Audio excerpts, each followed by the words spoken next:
put them right there. Okay. We just pulled it right out.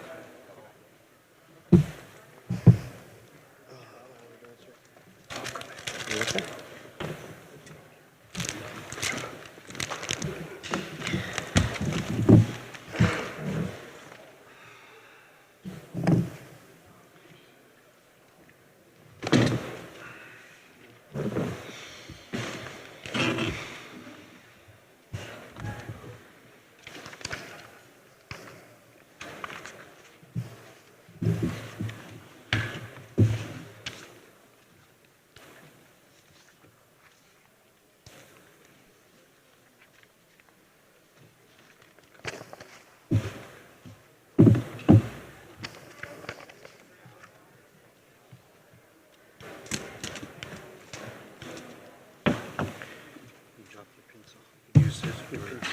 Dropped it.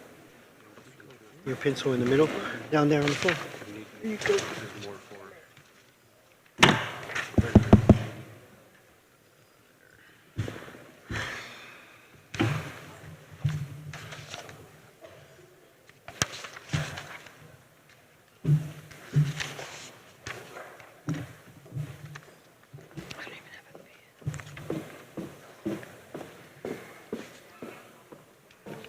Yes, sir. Okay. Okay. Two more? Okay. All right. Thank you, Ms. Emery.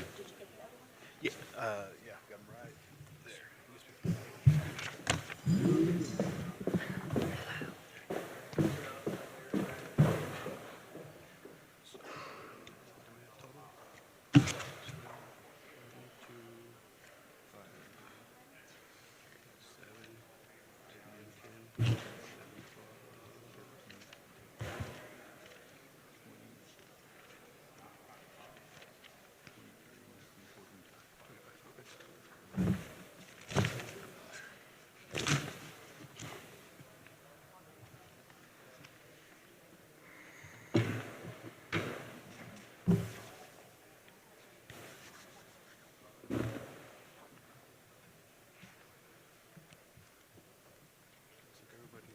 Ready to rock and roll?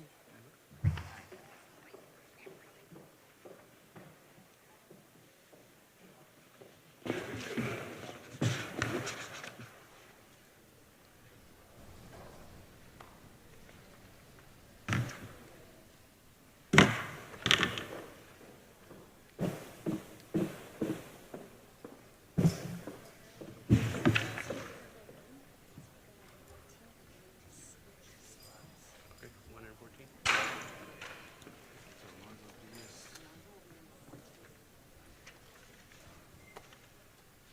11, 12.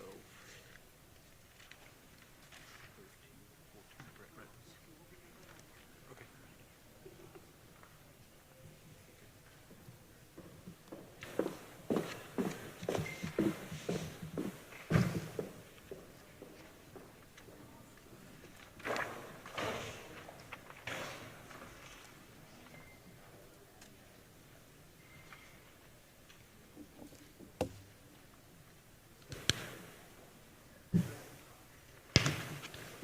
Accountability!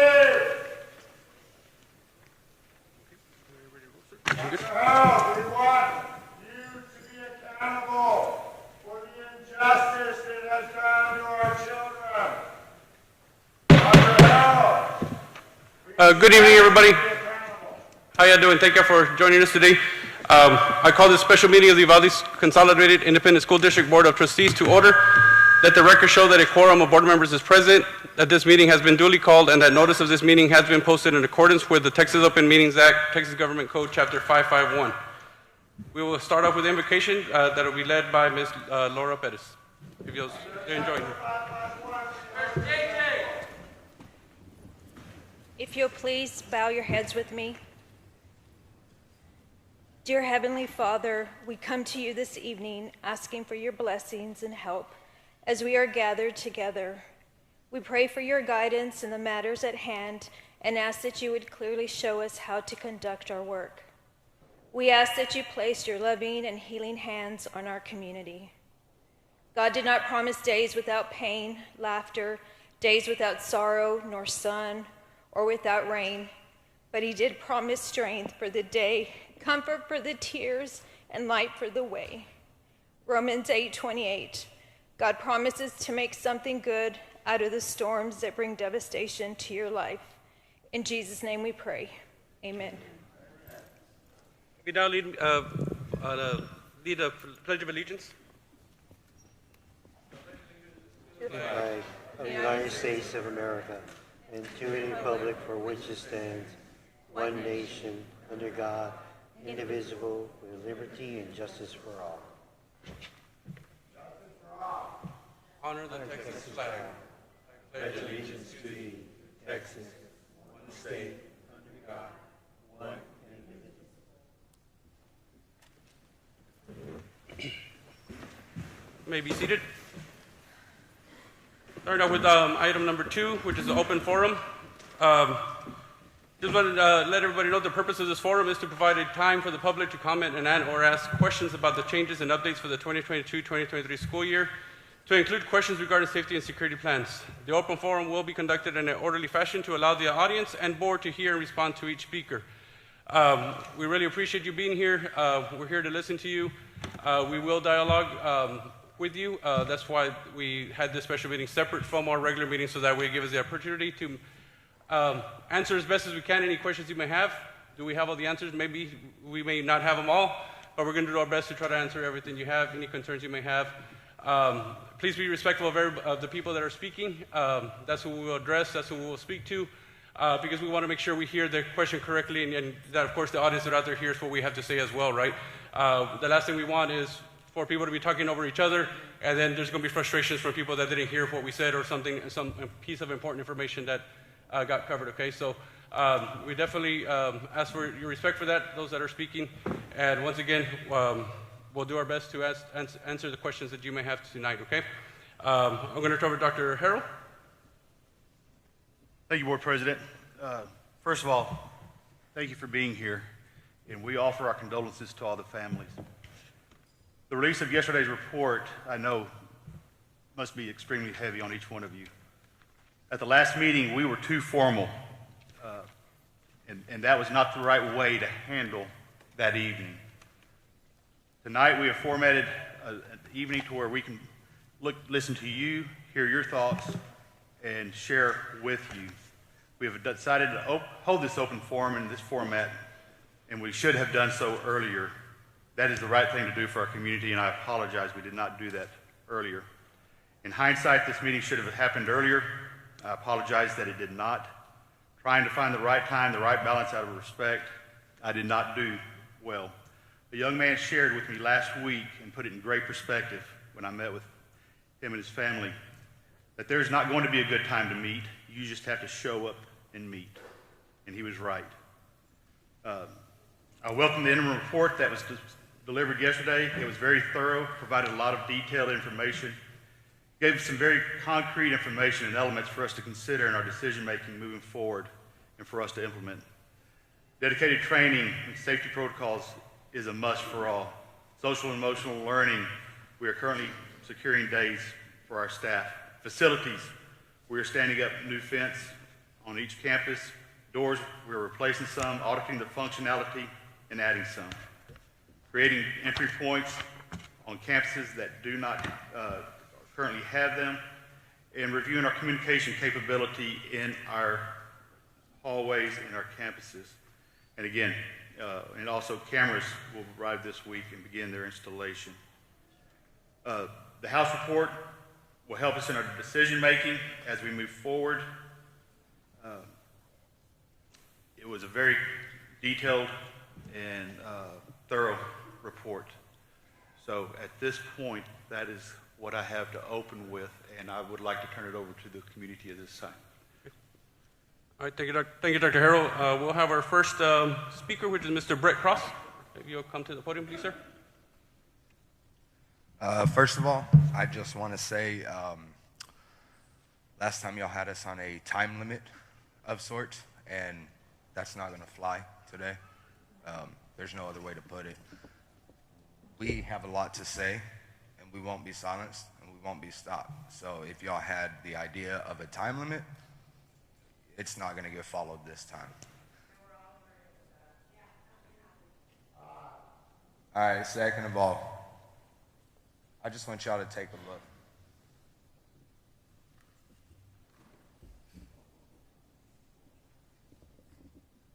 Those are our babies. Those are our teachers. And they're no longer here. And what y'all have been lacking to do, even to this point, is be accountable for y'all's mess ups. That's not it's just fact. Nobody has accepted accountability.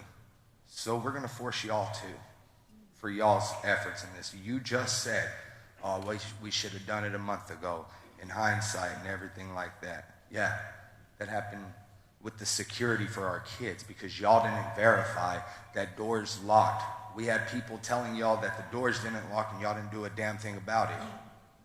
Why?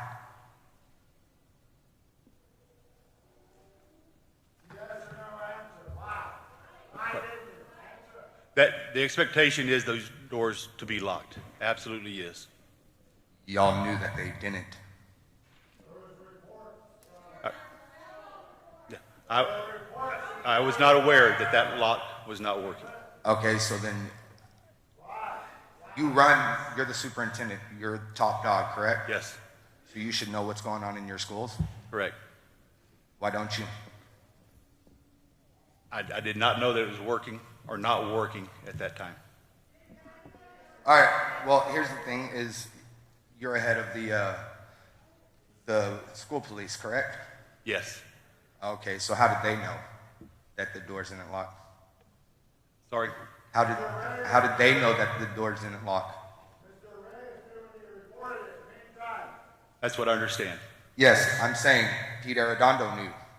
Yes. That's what I understand. Yes. Okay, so just for everybody, I'm going to play a little clip from the body cam footage. It's about 3, 4, 5 seconds long of his words.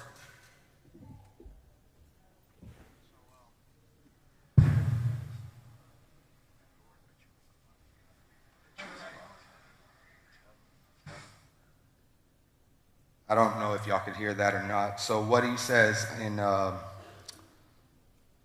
Mr. Coronado's body cam footage at 1 hour and 8 minutes and 18 seconds, he says, that door, I bet you is unlocked. I bet you is unlocked. We tell them and tell them and tell them. And he did nothing to go in. He didn't try it or anything. Why the hell does he still have a job with y'all?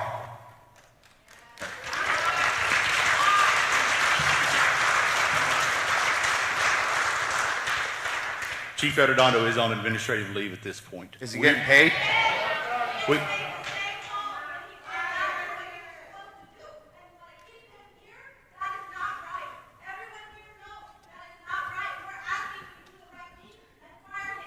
Your appointed chief is in there right now. He was in the hallway too.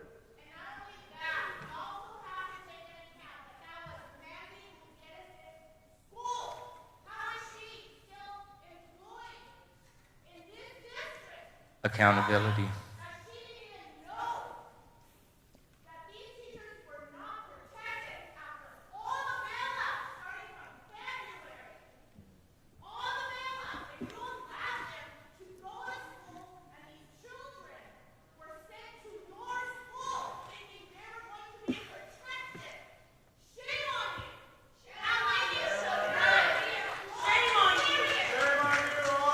So I do have a question, okay? Are you going to fire him? that will be a decision. We will take the report into consideration. It will be a closed session decision. On the internet, clear as day. Wake up. I mean, I literally just gave you proof that he knew that the doors were unlocked, didn't do nothing about it, dereliction of duty, he didn't do anything, and you're still standing by that. You're still standing by paying him to take a vacation, correct? No. He is on administrative leave. We received this information yesterday. One of the things I did say when he went on administrative leave that we were going to wait for investigative information to come forward to help us in our decision-making process, and I will stick to that. All right, well, I'll tell you this. If he's not fired by noon tomorrow, then I want your resignation and every single one of you board members, because y'all do not give a damn about our children or us. with us or against us, because we ain't going nowhere. I know this is supposed to be done in an orderly fashion, and I know that I'm not up next, but somebody asked, do you check your doors at night and make sure that your doors are locked? I'm pretty sure you make sure you're secure at your home, don't you? Yes. So the school should have been your home, right? This is still your home. You should have been in charge, and you should have made sure when those reports were made, you're the head, you are the head of everybody there. So you should have made sure those reports were being fulfilled. All the reports, not just the locks, whatever damages, whatever it is that was done, you should have made sure that they were there. Just the same way that you protect your children, you should have protected ours. Yes. The next thing is that we held Pete accountable because he was the chief. We all held Mariano accountable because he's the chief of police. Now we're holding you accountable, and we're asking you to step down. You don't deserve, you do not deserve to be up there either. And it's so hard to sit here and tell you that because we all had the utmost respect for you, for Pete, for Mariano, for JJ, for all the officers that looked us in the face and said, we got it. We got control of this. Don't worry. We got you. To come to find out that the school district failed us too. If things are not done the way they need to be done, we are prepared to walk out. We are prepared to keep our children home and not start school. So postponing the start of school is not going to matter to us as long as it's not secure. And not only that, we want it audited to make sure that it's done correctly, because we can't trust y'all to make sure it's done right. That is going to be my expectation. You're exactly right. It needs to be audited. It needs to be checked daily. You're exactly right. Y'all aren't going to keep making money off of our children while they're just sitting ducks. And we have met, Dr. Harrell and I have been meeting the past couple of weeks, and we are going through the auditing. We're going to do everything in our power to get it done correctly. Delaying just step one, because that's what delaying was the number one action we did, because we don't want to start something that's not ready. We don't. And that's all of us on this team feel the same way. We don't want anything that's not ready for the children to be out there. We know we got to earn your respect back. We know we got to earn your trust back, and we're going to do whatever it takes to get it done. And so we will work day in and day out to get it right. We will. Now, the report, just as y'all got it, that's what we got it. That's what we seen. That's what I read. That's what we read the statements that were in there. I'm still reading, going back and reading it over and over to make sure I didn't miss anything. Because the last thing we want to do is make an uninformed decision, right? We want to make informed decisions, the correct decisions. And we got to do it right. Because if you know, if anything we've gotten from this whole process is the misinformation that's been out there, right? The this and that, the pull back, forward, back, which is very frustrating. It's been frustrating on my part as well. So now that we have the report, we have the information that we need as a team to make decisions going forward, we will meet and get it done correctly. We will. It's amazing how much security y'all have here for this meeting with these parents. But there, and the amount of bailouts that were at Rob, y'all couldn't even have not even a partial security.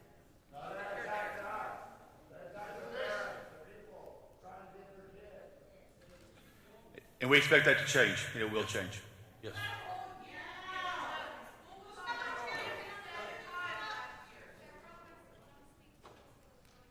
Yeah. See, next one is Miss. Why isn't JJ here? I'll. He was waving a gun at us. He waved a gun at us. He didn't wave a gun at them. He was shaking shit. Why is that?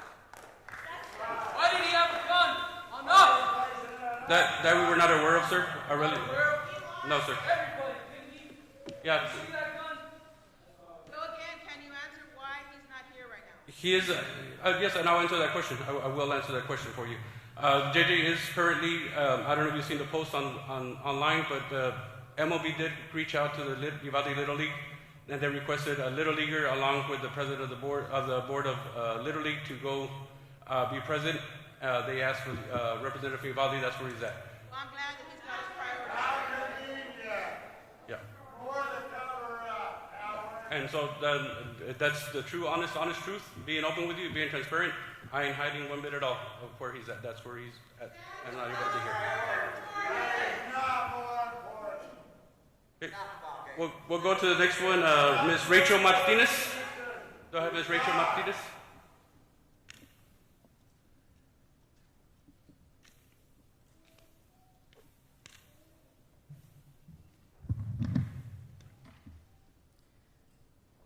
Good evening. My name is Rachel Martinez. I'm a mom of 4 children that attend this district. I'm standing in front of you today with so much concern and anxiety for my children's safety. I, like many mothers in this community, have hesitation sending our kids back to school this year. There's an anxiousness in my heart that is only worsened by the fear my children have. I think no one person here today can deny there was a massive failure on May 24th. Where these failures lie is the question. My first answer to that is your resource officers. The school resource officers hired to police the school grounds were unable to fulfill their duties. These people employed by you, the school district, are still employed. In any profession, if you are lacking the skills to do your job, which leads to mistakes, failures, or losses to the company, does that not warrant them a reason to remove you from your position? So if the failures from your employees cause such heartbreaking loss, the most significant loss imaginable, our children, our teachers, why do you continue to employ these officers? And furthermore, think we will return our children to you for 8 hours a day, 5 days a week, and expect us to trust you with their lives. You want to add more security officers to your current staff, yet the current staff is incompetent and liable for the already massive failure. You need to clean house. You need to start from zero. Hire experienced, trained officers who are prepared to take on the responsibility to protect our children, not people who are complacent. The current officers hang out at the high school every day. I have children at 4 different campuses, and the only time I've seen any of your employed officers, other than at the high school, is directing traffic at Dalton. Is that what you hired them for? My second answer to that question is the school campuses. The failed safety mechanisms intended to keep our children secure.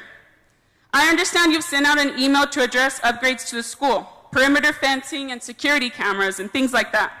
But why were these issues not already addressed? The exit entrance doors failed to lock. These doors failed to lock.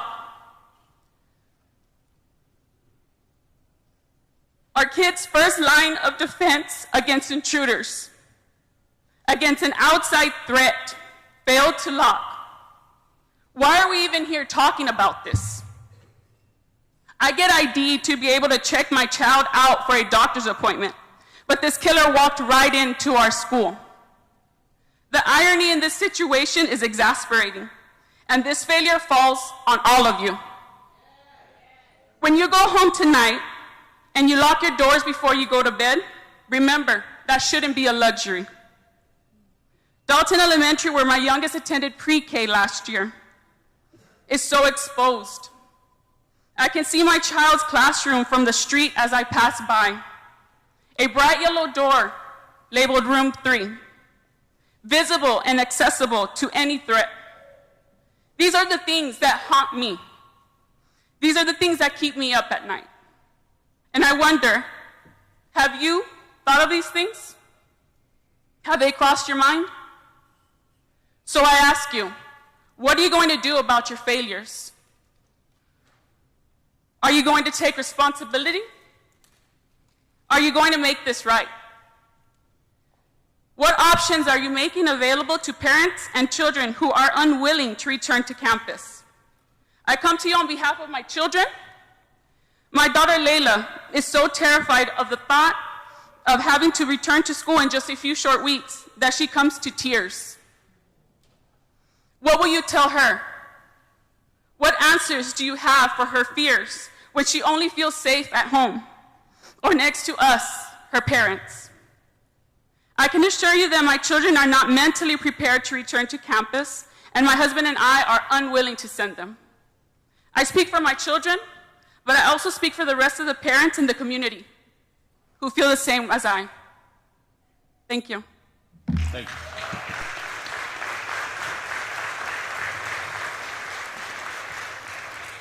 Appreciate your comments, Ms. Martinez. Appreciate it. And Ms. Martinez, yes, I agree with you.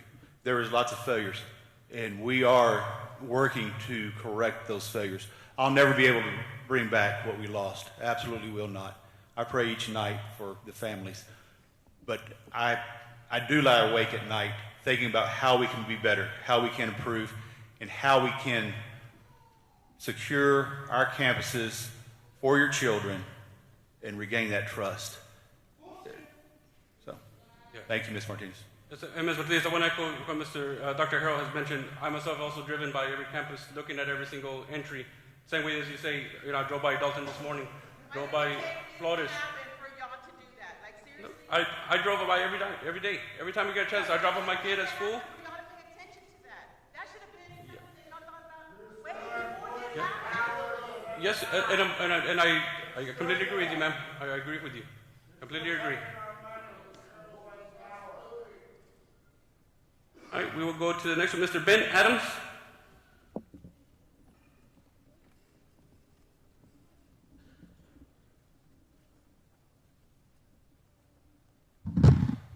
Good evening, members of the school board.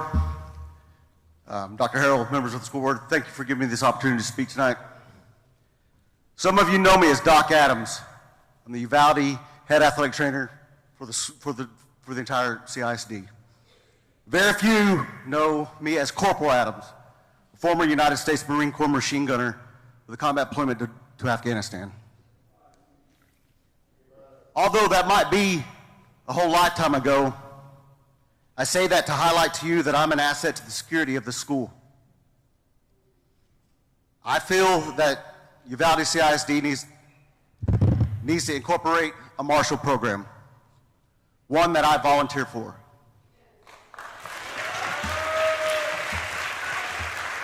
My profession as an athletic trainer, I deal with emergency actions all the time. Catastrophic events, life-altering events. I protect children. That's my job. Either from themselves, the elements, or an overzealous coach. I will gladly extend that duty to protect them some more. I have a license to carry, of which I train diligently. I have combat experience. I have combat triage experience. And I have a formal education in emergency medicine. I am oftentimes one of the first persons at this school, and oftentimes one of the last people to leave this school. That's just the nature of the beast. Given the location of my office, I can quickly be anywhere I need to be fast. There's a med kit, a go bag in my truck right now, ready for anything. And at this moment in time, it is evident that no one is coming for us. And we must protect our own. At the previous school district I worked for, each semester, once a semester, we had a staff development day dedicated to active shooter lockdown drills.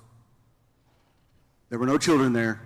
It was all teachers trained for what specific task that each teacher had concerning their area of operation, their classroom.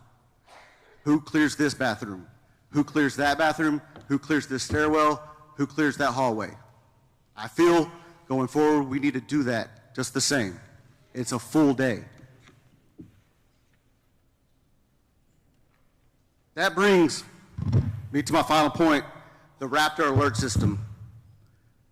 When I was introduced to that system, just at the high school, it was a small, maybe 10, 15-minute talk about what it is, what we need to do. Download the app, and it allows you the opportunity to lock down a school. And that was it. We weren't, a formal presentation on it wasn't given. Not to be rude or anything, but there are people that are technologically not as up to date as downloading a new app and running a new app. I feel that that should have been done a little better. When real teachers, I may be a teacher, but I'm not like a real teacher. There's English teachers that teach the whole 45, 55 minutes nonstop. They don't have their phone with them. They're not staring at their computer waiting for that email. That delay between someone hitting that button and the intercom, 1 to 2 minutes can change a lot of things. I don't know if there's an automatic system in place. When someone hits that lockdown button, if it dings off in the office and an administrator gets on it and announces a lockdown, I don't know. Which goes back to the fact that it was introduced to us in a short 10-minute morning presentation before school started. Once again, thank you for giving me this opportunity to speak. And as Benjamin Franklin said, if you fail to plan, you're planning to fail. Thank you. Thank you, Captain.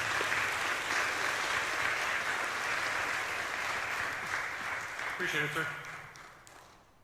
Next with Jeremiah Bills.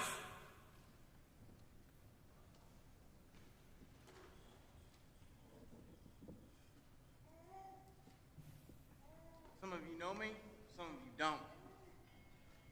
I've been running private security down at the border because DHS has failed us. You have failed our kids. This entire year, I have gone up to the central office and I've asked why. Are there drugs in our schools? Why are the kids fighting in the bathrooms? I've gotten no answers. They're posting inappropriate things on social media. I've gotten no answers. This is the first time everybody's come together. It took this. That's not right. You've all failed us. And if something doesn't change soon, I will pull all 3 of my kids out of your school.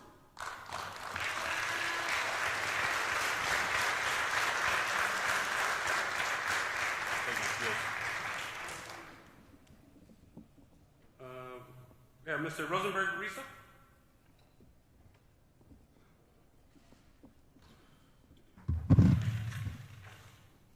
Good evening. Good evening. Good evening, sir. My name is Rosenberg Risa. Some of you may know me.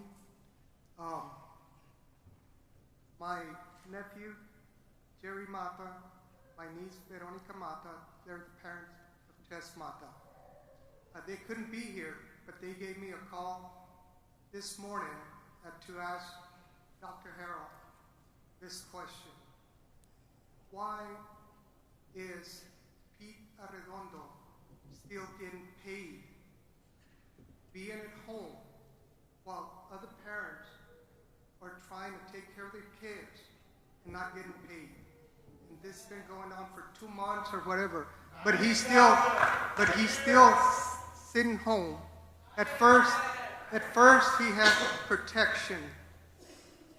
I mean, you could get 4 or 5 police cars there, you know, but where was the protections for the kids? That's what they want me to ask you. And the other thing is that they want him fired. Plain and simple, they want Pete Arredondo fired.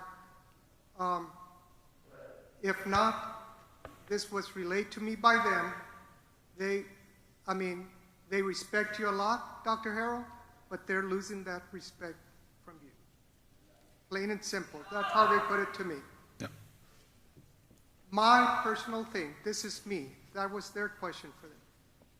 My personal thing is, okay, y'all talk about security, this or that. I know the time is coming up to go back to school. What if the doors still don't lock? What if there's no policemen or nothing like that? And the date, I don't know what it is, August 15 or maybe afterwards, I'm not too sure. So now, are you still going to start the school at that date without the school being protected and without the police around and everything? Are you going to start the school at that time, or are you going to wait until everything is secure, at least at that point? Good questions. So back to your first question on the chief. The chief is, as I've mentioned earlier, on administrative leave. This report that we just received will help us make more informed decisions. So second thing on starting school, I've got a recommendation to the board tonight to postpone the start until after Labor Day, and currently working with the Texas Department of Emergency Management to stand up fencing, have additional security on our campuses, ensure that our doors are equipped as they need to be for that first day of school for all of our students and our staff. And also, one of the things that I would like when school starts, and for you all, the school board and everybody, go unannounced to the schools and just walk. And then, because every single day I would go pick up my grandson, and I'm telling you this, I would go pick up my grandson at the high school. What would I see? I would see 4 police officers under one tree. And that was constant, day after day after day, because I went Monday through Friday. I would go at 2 o'clock sometimes, 4 o'clock sometimes, because I picked up my grandson. And the first thing I would see every single day was 4 police under a tree. And that's the tree by the courtyard. They're at the high school. And I kept wondering myself, what are they doing there? What are they doing? Why isn't one running, walking the halls, one over here on this side, one on that side? But if one of you would have had gone there, you would have seen the same thing. And I hope this time, this school year, you all go there, and if you see 2 or 3 just gossiping under the tree, fire all 3 of them. That's what needs to happen, because you need to take responsibility, because it starts at the top. Yes, sir. It starts at the top. And I'm upset about it. The reason is because I saw this day after day after day there. And one of them was Pete Arredondo. Also right there, every single time, they were just talking. And that's what it is. Like I said, you all need to walk it. I don't know, get out of the office, go out there, sweat a little bit, and go over there and look at that. That's what needs to happen. And that's what I'm asking the school board and yourself. That's me asking you. Thank you. Thank you, Mr. Issa. Yes, sir. Thank you, Mr. Risa. Next up, we have Mr. Russell Becker.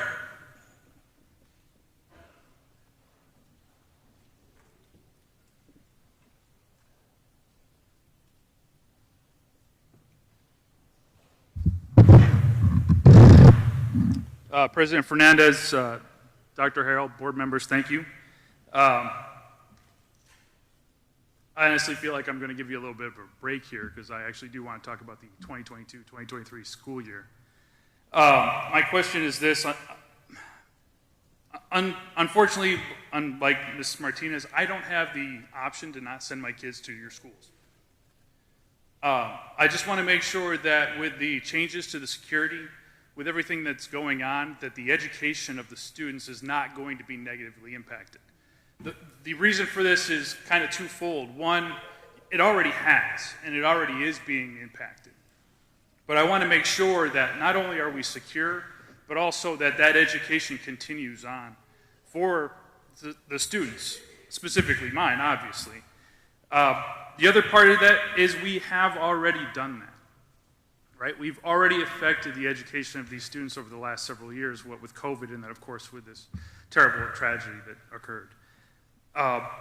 That's mainly my question. And what exactly, I guess, is the new school year? You just said that you were looking to push it back beyond Labor Day. How far is that going to push it into the next year? Are we still looking at the same end date, or are we looking at going into the summer with that? Also, what are we looking at for the holiday breaks? Obviously, I'm going to assume that the October break is going to be gone completely. What is that looking like? So a couple things. The back end of the school year will extend about 4 days. We have taken days out of the school year, shorter breaks of that nature to make up the difference in the delayed start of the school year. Okay. So one of the things that I want to make sure that we are focusing on too is within that education, and this may not be something that really anybody wants to think about right now, but the security of this community is in the strength of this community. And I don't want to push back a lot of things. I don't want those kids not to have that sense of community, not to have that sense of belonging in this community and the idea of the strength of this community. Like, we have a lot of people in here with the Uvalde Strong shirts. I want to make sure that that message continues on through there and that we're not neglecting that for those of us who are still here. I want to make sure that we understand that that community is what gives us the security, because in this instance, the fact of the matter is it was that breakdown in the community, the breakdown in the education of that person that created this situation in the first place. What are we doing to strengthen the community of our children? What are we doing as far as the education goes? When we talk about the different trainings that you're providing to educators, to the counseling staffs, to the administrators, even to the security staff. What trainings are you looking at in order to provide and strengthen the idea of Uvalde to our students? Through some of the implementations of our social emotional learning, those will help to bring us back into a community that supports one another. The training will go to the teachers, to the campus staff, and then would also be campus counselors will go into students, into the classrooms, and have lessons for those purposes as well. Great. Thank you very much. Thank you. Thank you, Mr. Becker. Next up, we have Mr. Adam Martinez.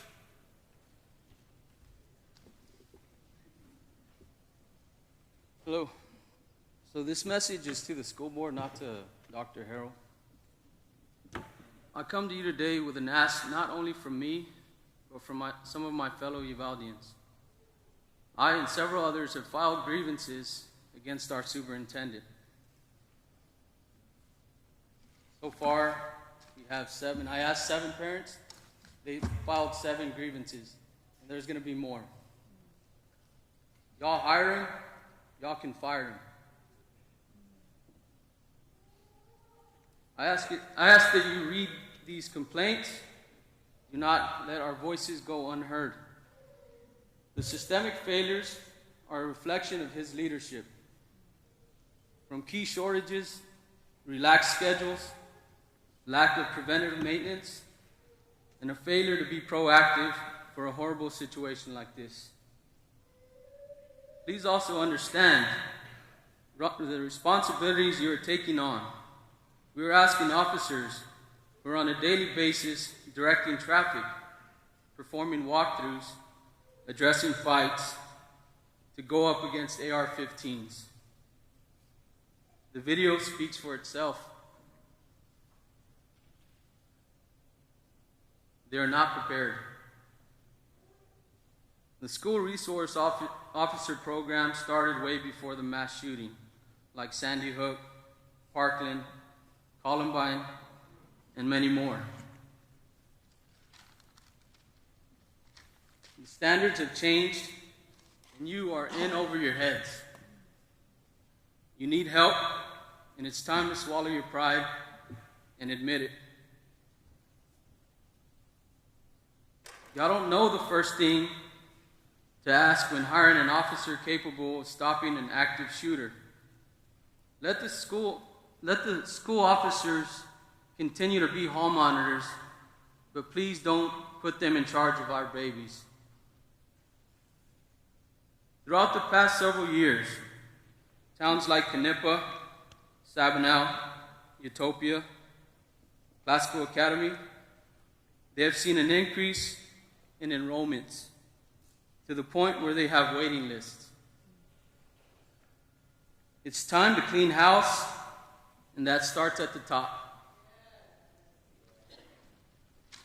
I ask that you step out of your comfort zone.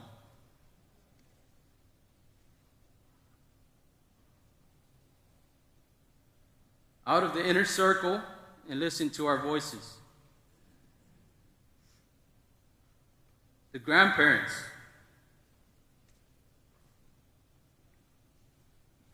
moms and dads, brothers and sisters, legal guardians and citizens. The true Uvalde strong.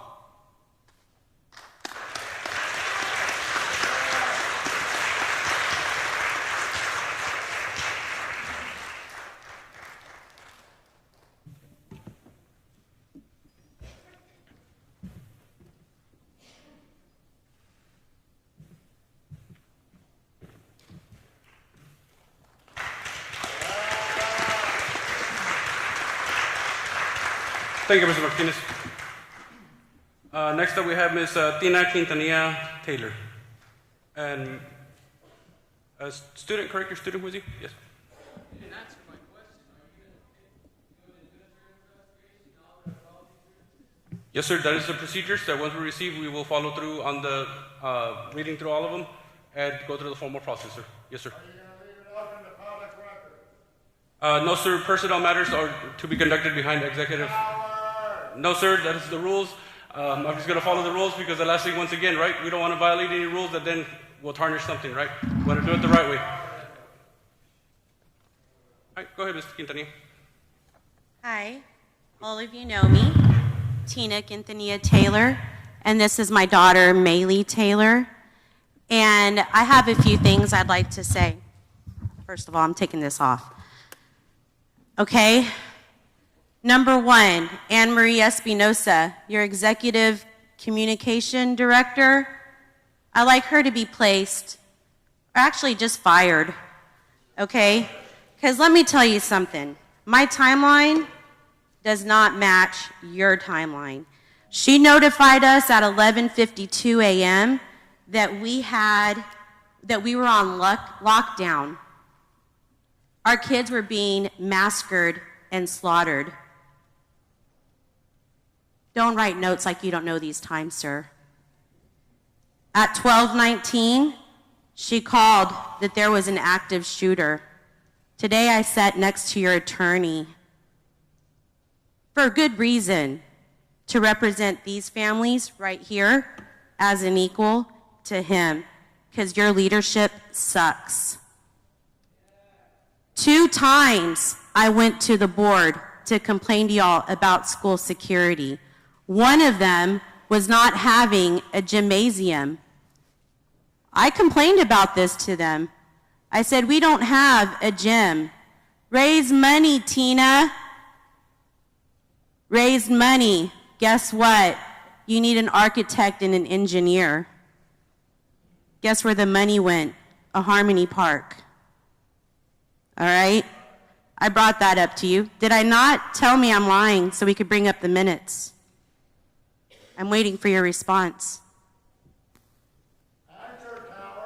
You have brought it up to my attention. Thank you. Secondly, school security. Your fancy metal detectors. How many do you have? Let me guess, 2? Correct. Yeah. Second time I brought it up to the school. Your fancy metal detectors said, Anne Marie Espinosa, where are you? Where are you? Where is she? I brought it up to her. Stand up for your photo op.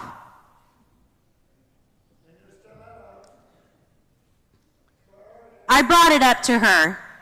I said, your metal detectors are fancy, but our Honey Bowl Stadium is open 24/7 to the public, and if I want to come and have a shootout, I would just come the night before and pack my AK. Actually, my dad's. Pack it.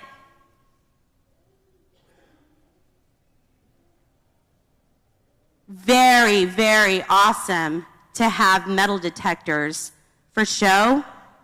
Is that what they're for? Because you're not doing anything preventative. My daughter has something to say. This was the last dress that all my friends saw me on. Most of those kids were my friends. And that's not good. And I don't want to go to your guys' school if they don't have protection. And she's encouraging for her friends not to go to school too. Advocacy starts at this age. Leadership is standing up here and showing our children that that is not leadership. That is poor leadership. Rob Fowler, I'm for you next. Mr.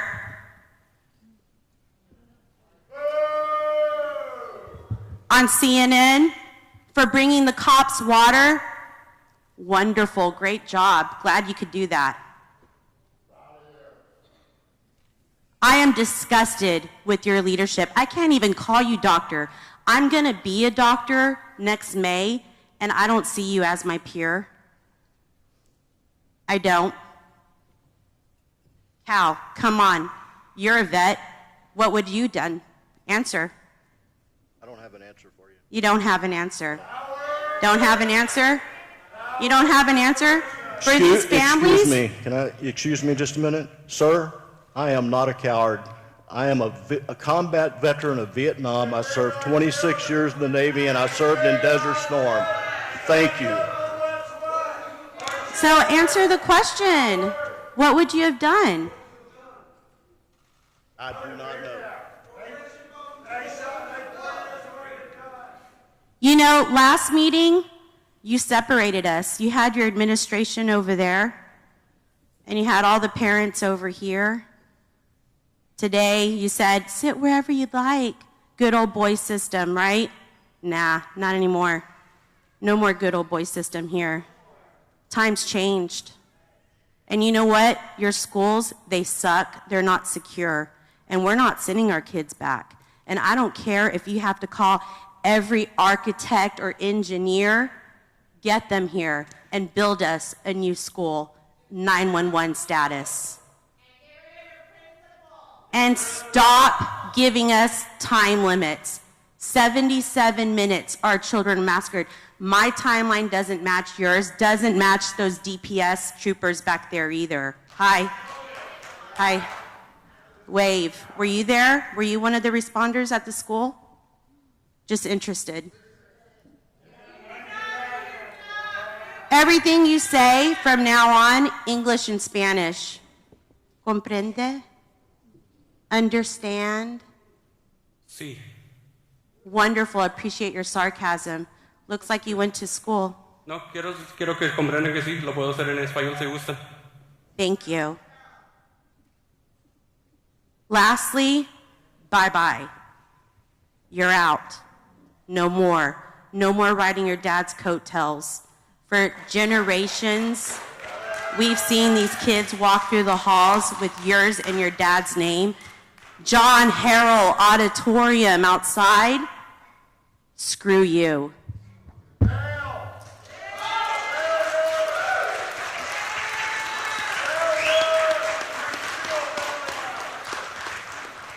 Thank you so much. We're going to go to Mr. Pastor Daniel Myers, I believe. Daniel Myers.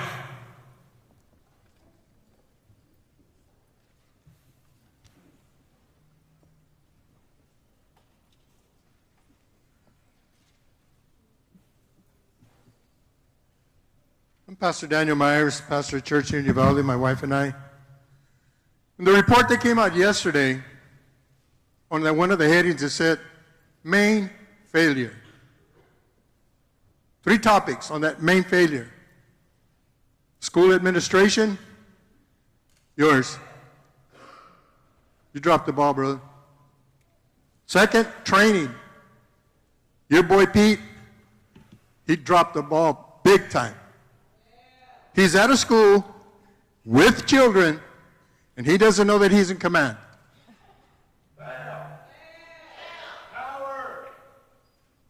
Third one, commander. There was no commander.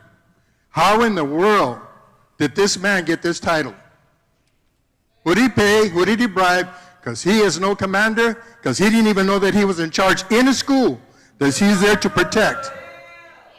How could this man get this title? Dr. Harrell, everything points towards you and your administration. You dropped the ball big time. My suggestion, do you want to bring healing to this community, to these families? I would suggest that you, the Chief of Police, Uvalde Chief of Police, the Uvalde Sheriff's Office, and McCraw, and all those other law enforcement agencies who are in that hall, all come up here and tell these people, these families, we failed you. We failed you. If there's any DPS officers out there that were in that hall, be man enough to come and say, we failed you. If McCraw's not man enough to come and confront these people, maybe one of you guys will come and say, we failed you, Uvalde. We failed you, family. If you want to bring healing, Dr. Harrell, if you want to bring healing, start with that. Start with that. Bring healing. Either that, retire, turn in your resignation. Without taking our tax dollars, without stealing our money, without stealing our rights. Those 3 topics. Main failure. Administration, training, commander. Over 400 law enforcement officers there. Not one was man enough to go in there. 77 minutes. 77 minutes.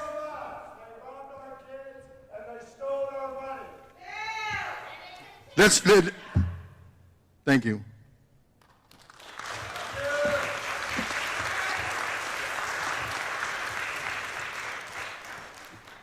Thank you, Mr. Myers. Mr. Hector Luevano?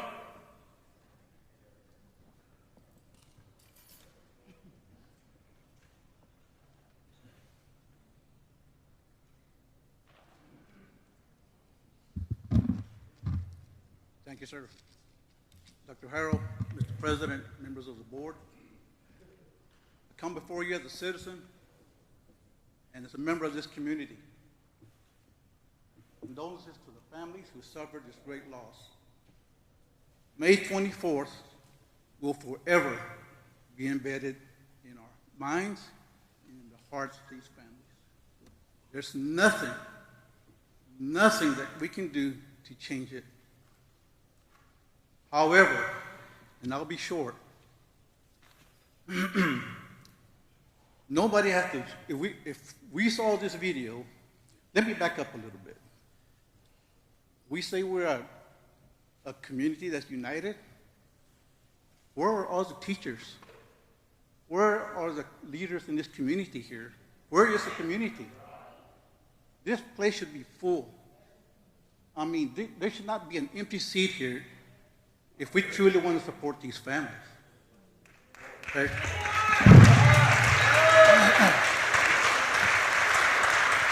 Nobody has to tell us what happened on May the 24th. We all saw the videos. And it's a shame, it's embarrassing to see the inaction of our officers on that day.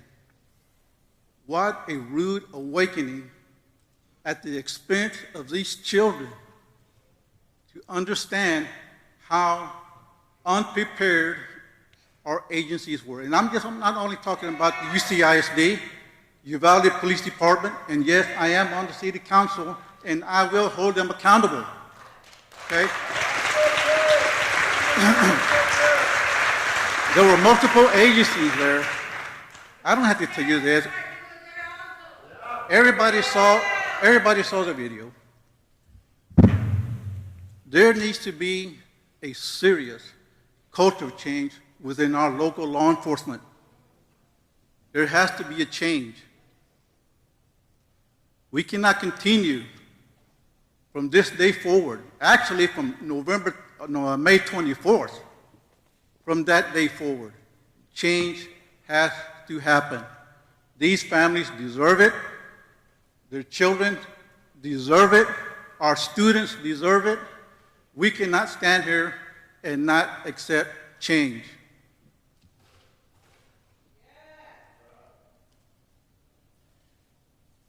Cultural change. What do I mean by this cultural change? We need to change the behavior of our officers. We all saw their behavior on May 24th. Okay? We need to change their practices. They need to change their practices. The process of whatever process y'all have in place, and I'm speaking for the police department, your police department, the processes need to change. Whatever you have now, they're not working.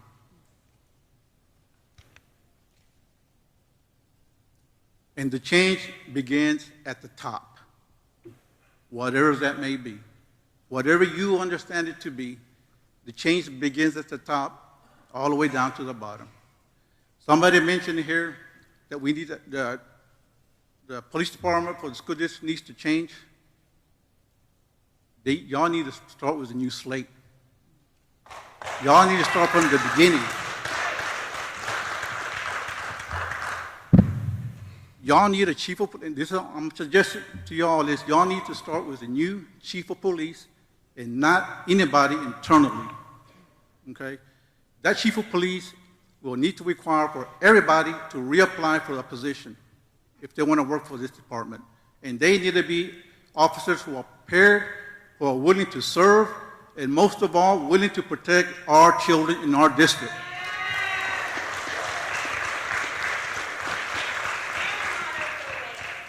We cannot have, and it cannot be, business as usual. Thank you. Thank you. Mr. Lono. Next up, we have Ms. Berlinda Arriola and Angel Garza. I know, Ms. Arriola, you came up. I don't know if you want to come back up again. Okay, just making sure.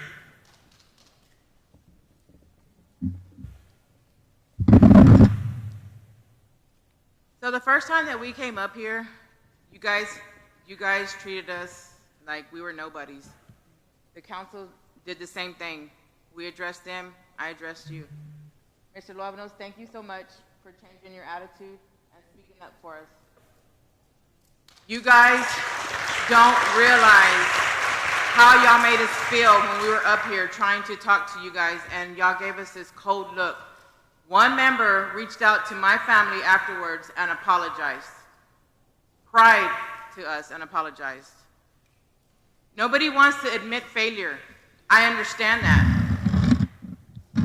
But having sincere condolences and reaching out 2 months ago would have been more appropriate than what y'all are doing now. The changes that y'all are trying to make, we understand. But y'all's condolences and apologies don't mean shit to us anymore, excuse my language. Because y'all had the opportunity to treat us a little bit better and y'all didn't. Y'all didn't realize or feel our pain. The only reason why we feel like you're coming out now is because you saw the videos. It's out there, and now we all know the truth. So you all have to understand how we feel coming to y'all and for y'all trying to backpedal is what we feel like y'all are trying to do.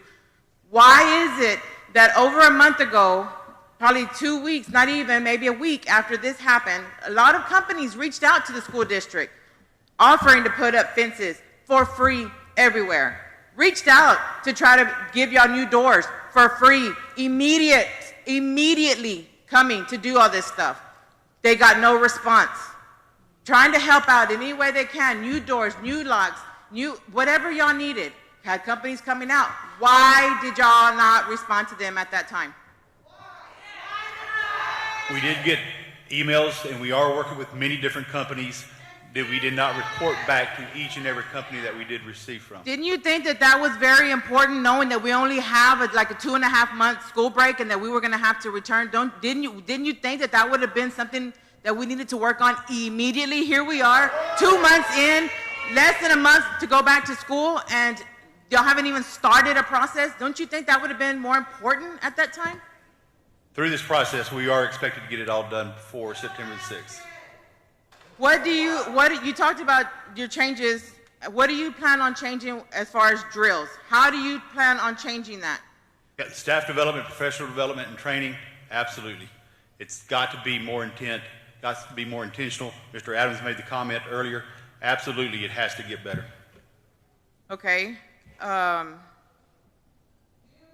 You're doing security. You're doing all these secure changes, doors, locks, to comfort all the parents, grandparents, all the families to send their kids back to school. What do you plan on doing to secure our children, to comfort our children that are scared to go back to school? Because we can't just as a comfort to us knowing that the schools are secure, how can we force our kids to go to school if they do not want to because they are scared? What is your plan for that?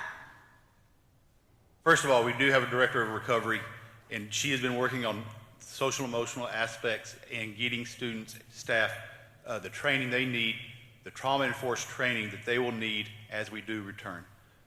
Are y'all opening up to send kids virtual? We have discussed it. So is that a yes or a no? Is that going to be an option, yes or no? We are looking into it, and there are some structures that have to be in place. But yes, we are looking at it. That's one of the things we're considering. My final question is, I need for you to clarify something for me, because there's a rumor, which came directly to us, that one of the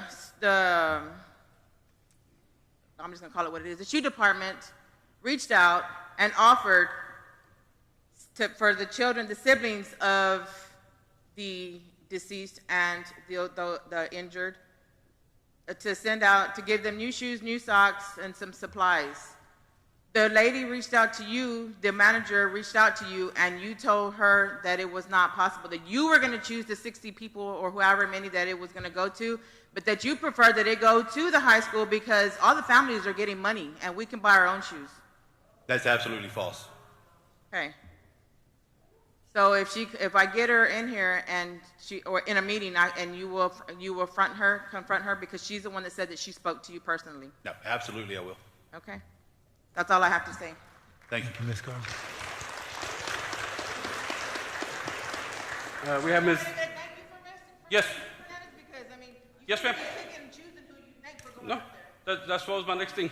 Just looking at the list, and I was going to say thank you very much, Ms. Adriola. Appreciate it, and Mr. Garza as well.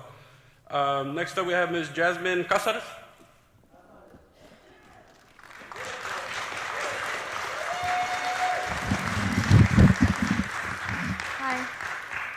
Hi, I'm Jasmine Casares. Last time we were here, my dad read off some of the UCISD preventative security measures list, and at the House Committee on Homeland Security, the hearing, I read some too. I don't want to waste anyone's time, so I condensed it a little bit, and I'll talk about 3 specifically. These really stuck with me. So number 6 on the list, I actually provided you with the list if you want to find it. I highlighted the ones that stuck to me most, and I'll speak a little bit on those. Number 6 is threat assessment teams, and I'll read it in quotes. Every campus employs an interdisciplinary team of trained professionals that convene to identify, evaluate, classify, and address threats or potential threats to school security. Following this assessment, this team determines appropriate response and intervention. This includes notification and involvement of parents, a suicide risk assessment, and the development of a written safety plan. Number 7, social media threats. UCISD utilizes Social Sentinel to monitor all social media with a connection to Uvalde as a measure to identify any possible threats that may be made against students or staff within the school district. Just days before the shooting, this man posted, and in quotes, 10 more days, and a picture of his guns. Was that not a red flag to anyone on these teams? Are these teams even in place? Because if they are, they failed. And they continue to fail. And number 11 is the perimeter fencing.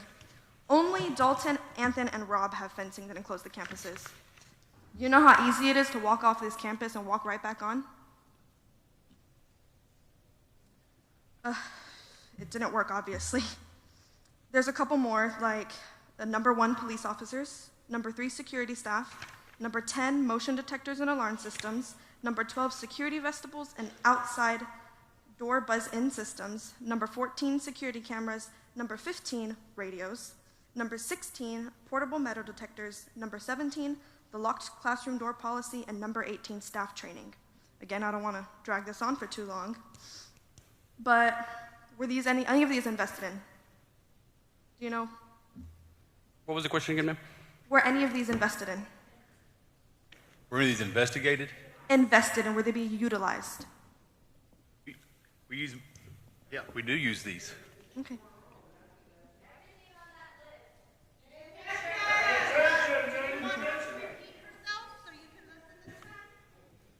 Well, I highlighted the number on every single one if y'all want to re-go through those one day. Yes, ma'am. But how am I supposed to come back here? I'm going to be a senior. How am I supposed to come back to this school? What are you guys going to do to make sure I don't have to watch my friends die? What are you going to do to make sure I don't have to wait 77 minutes bleeding out on my classroom floor just like my little sister did? I know there's nothing you can do to bring my sister back, but maybe, just maybe if you do something to change this, you can prevent the next family from losing their child. Thank you. Thank you. Thank you, Ms. Cáceres.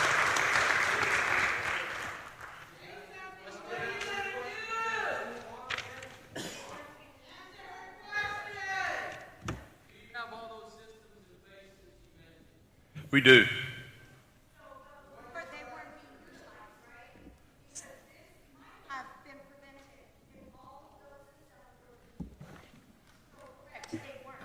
The expectation is that they all be utilized. Yes, ma'am.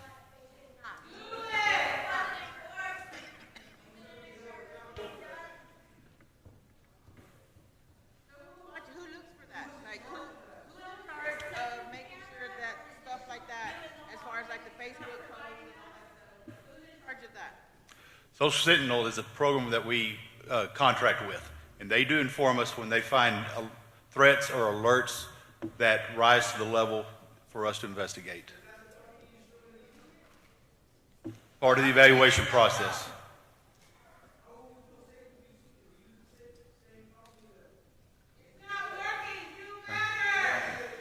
Right.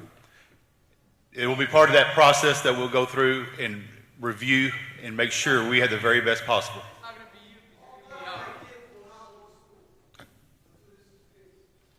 Thank you. Yeah. We'll work to get them corrected. We definitely will. No, ma'am.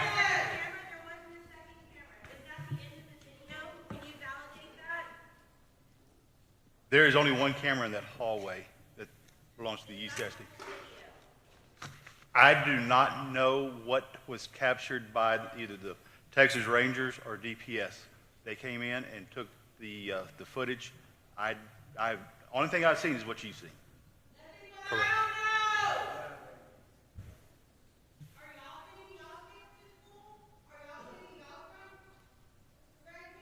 Yes, ma'am. Yes, ma'am. My son will go to school here. Yes, ma'am. That's why I'm working hard to as well for y'all, not only for y'all's kids, for my kid as well, because I'm committed to it, and I got to show my commitment to y'all, right? Because what kind of a person would I be to send my kid somewhere else, right? But if it were your child, would you feel any differently? Yes, ma'am. And that's why I empathize with y'all. I have put myself in your shoes. I have. Yes, ma'am. Next one, we got Ms. Rosa Arizmendi, please.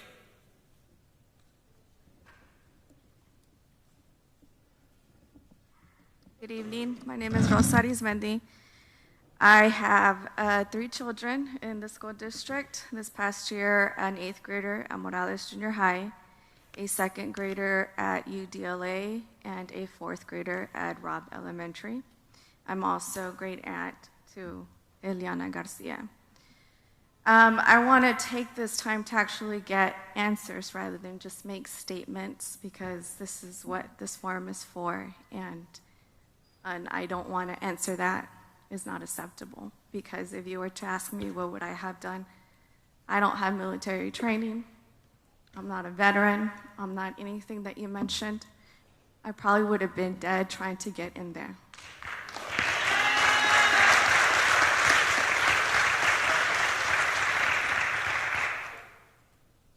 I want to ask, because everyone wants accountability. Mr.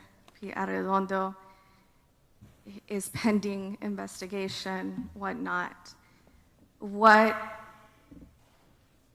is it exactly that will have to be brought up for you guys to decide that he should no longer be employed?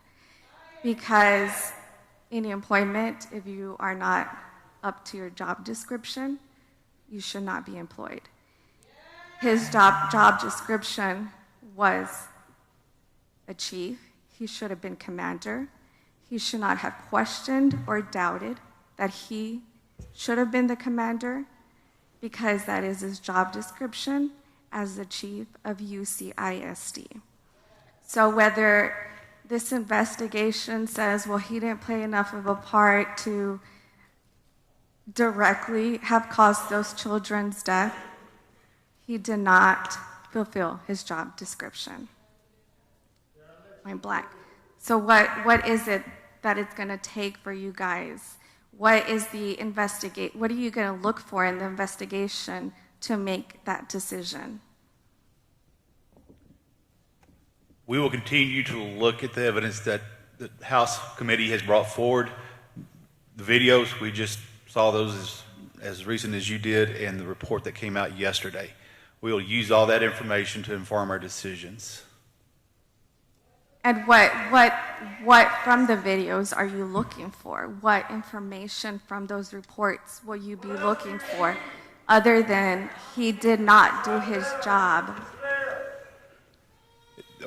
I saw what you saw, and I read what you read, and it's very concerning. But this is not the forum for me to discuss contractual obligations with a school employee.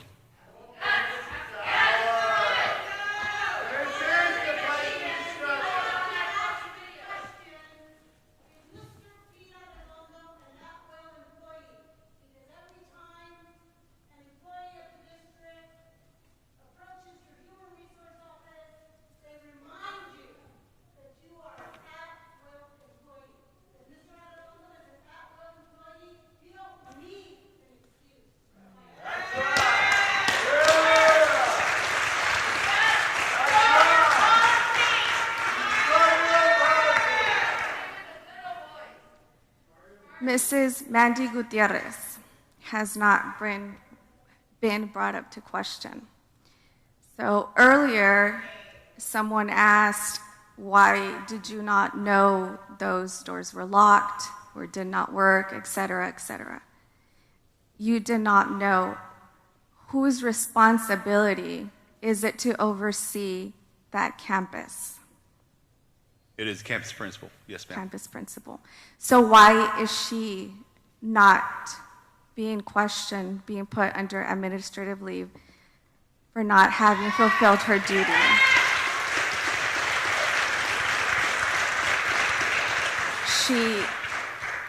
She failed to bring up the necessary information to you. You take all the fault for it. You said you did not know. You have others under you that are supposed to be doing those things, and Ms. Gutierrez should have been the one to have done that. So she also needs to be put on administrative leave or not be rehired because she did not fulfill her duty.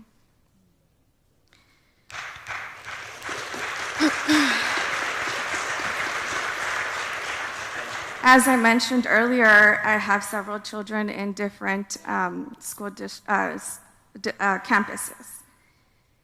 On May 24th, 2 of them were in classrooms with a substitute teacher who did not have a key to lock her classroom.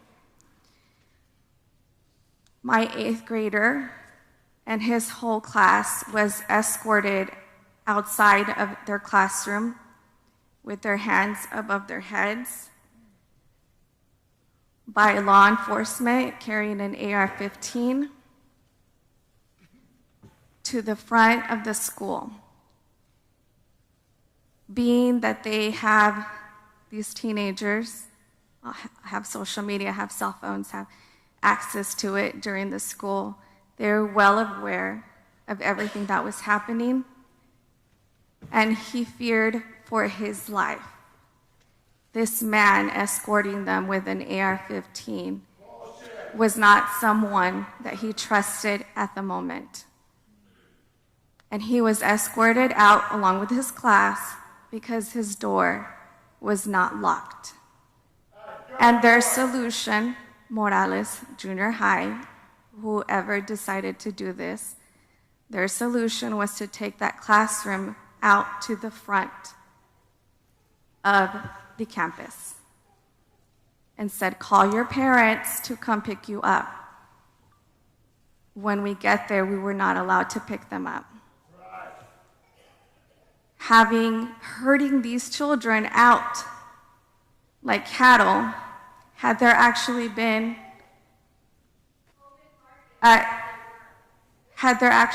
someone at that campus, exactly, he was an open target. Will substitutes have keys this following next year? Yes, they'll have access to lock their doors. Yes, ma'am. Thank you. I will ensure that. Because my daughter also, at Rob, 4th grade, had a substitute with the door unlocked. She was not present at that moment, and I cannot fathom the thought that she would have been, because she would have been exposed as well. We keep talking about what we're going to do in this next coming school year. Security measures will be put in place and so on and so forth. I want elaboration on that. What will the fencing look like? The fencing will be, that we're purchasing is 8 foot tall, non-climbable, that will encompass the campuses. Every single campus for this upcoming year? At this point, we will get the elementary campuses done, and it looks like we'll get Morales Junior High done. High school will be a different challenge, but we are working on some additional structures to that we can't come completely around the high school, but we can bring it to a much more secure point. Why would the high school not be a priority like the elementary as well? Because that 8th grader I talked to you about, who was taken out of his classroom at 14 years old as if he was the shooter. It is a priority. He's going into high school and he's not going to be protected? No, it is a priority. What you will see at Dalton, UDLA, those campuses, it will completely encompass the campus. Here at the high school, there are ways we can make it more structured from wall to wall, as opposed to completely encompassing the campus.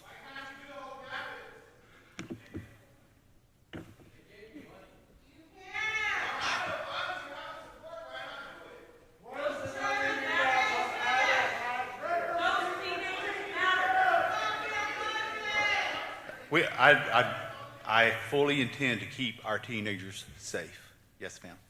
What other security plans do you have in place? they're going to have training, whatnot. I suggest that we go to closed campuses. We took a lot of precaution during COVID. We weren't allowed to step inside. We had to call the office from our car and not get off because of COVID. Why would we not take the same precautions against gunmen? We can definitely consider that, yes, ma'am.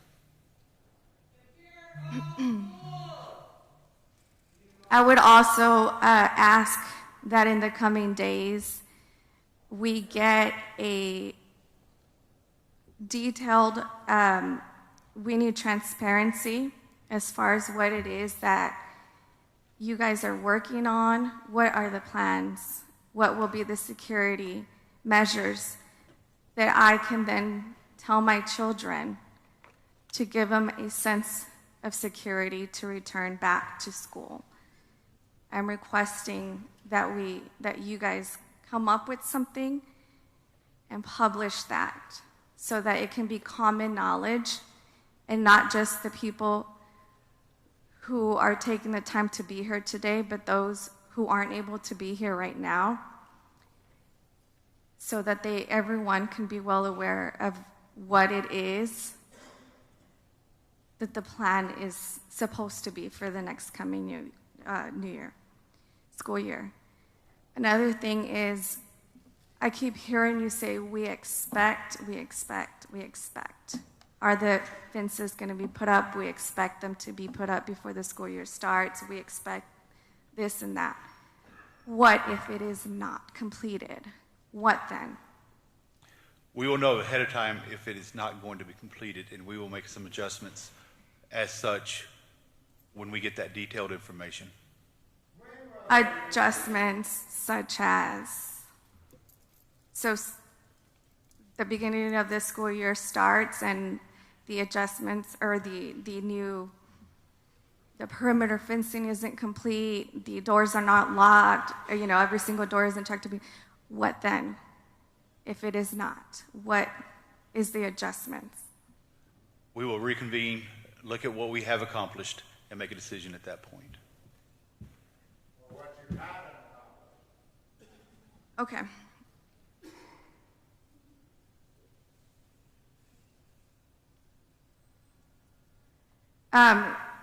Why are we having the children's summer activities? The jump start for the Dalton. My son is currently going to band camp this week. We don't have any sort of different extra measures or security right now. Why are we resuming those activities as normal? I will look into that. I thought we did have. So my son went to school at 8 a.m. for a band. I picked him up at 12 for lunch, as they have a 1-hour lunch. There's absolutely no one out there for no school employees, no security, nothing. My son was sitting out here in front of the gym for 10 minutes, waiting for me to get here, just sitting out there, absolutely no one around or anything. The children at Dalton as well, there's no difference right now being made as far as their security. Is that something that y'all can do something about immediately? Absolutely. Because these things are being done as we speak this week immediately. Absolutely. Thank you. Do you realize that what you just said is proof to us that you are not really taking that seriously? Because the fact that she's telling you that the security man is not out there and you're sitting there saying, I will look into it, there should be a I'll look into it. You should know this. Again, you need to understand that Uvalde is the laughing stock of the United States as far as our security, as far as our law enforcement, as far as our school district. You have to understand that there's a lot of cycles that are still coming here to the grandmother's house, praising the POS for what he did. You have to understand that we are scared to send any of our children back to school, afraid that this will happen a second time because there's no accountability here. Everybody knows how everybody here failed. Everybody knows it now. So we're looking to see a second time around. That's what we're afraid of. And we can't sit here and say, we're expecting. We need it, we're getting it done. Do your job now!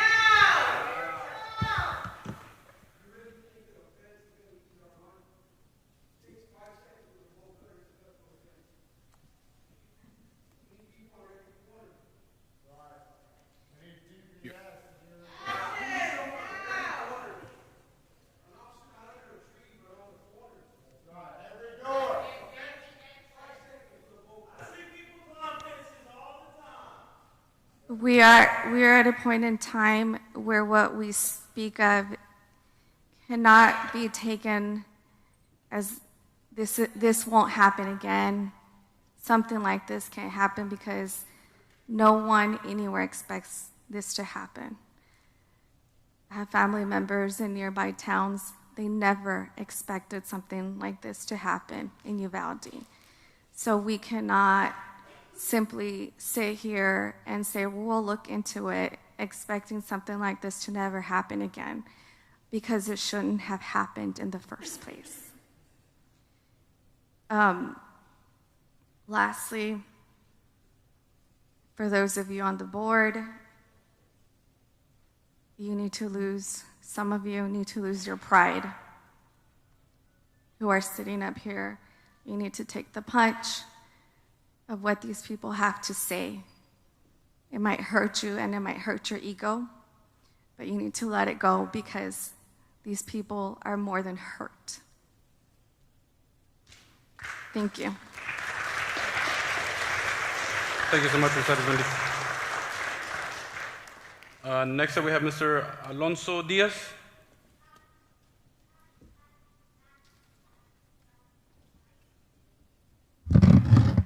Good evening.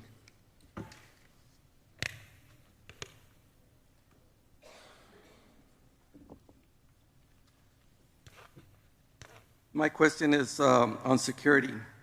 And the reason I'm asking this question is not only for the community, but I have grandchildren in school. I have a daughter that's a teacher, and my wife is also working for UCISD. So it affects the community as much as me. So I read that you guys are going to have cameras, fences, doors, and locks. But are you keeping the same school police personnel?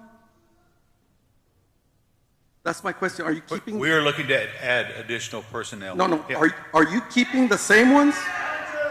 Yeah. We are working also with the Texas Department of Emergency Management to have additional outside agencies come for the start of school and through the school year. That's not the question. Listen, he wants to know if the same 5 officers are still employed with the school district.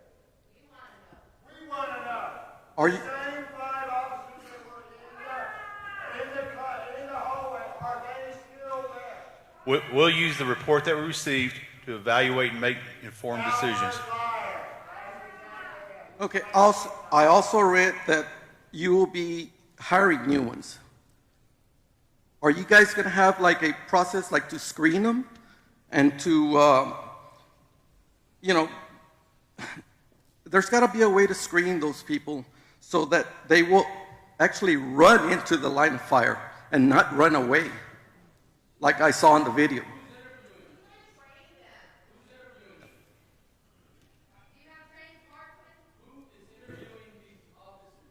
We do have a team who is interviewing these. Yeah. Ken Miller.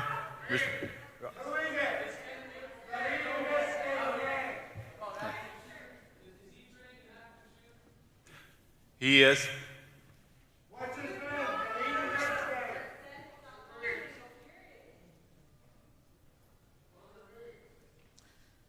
Ken Miller, Officer Mike Hernandez, and there's a couple others that have been on this committee as well.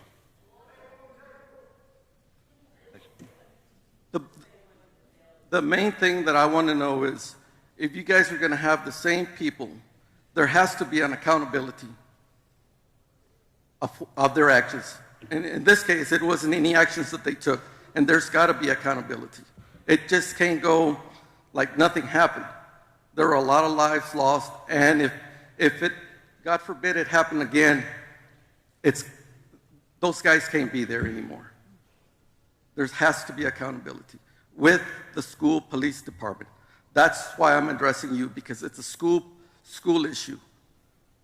I'll address the city when I go to the city, but with you, it's the school officials that did it, and they need to be held accountable. It just can't go on.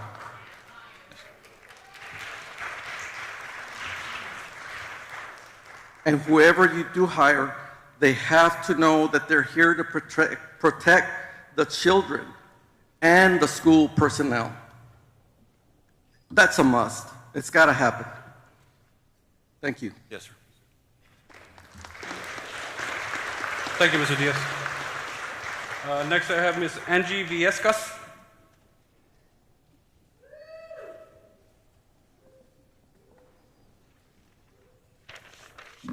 Thank you guys for allowing me to speak today. I was the first class to graduate from this high school, and I'm the founder of a national organization called Fierce Madres. And I want to talk to you guys about something a little different that hasn't quite been brought up, but you mentioned, Dr. Harrell, that you would be having audits on these locked doors.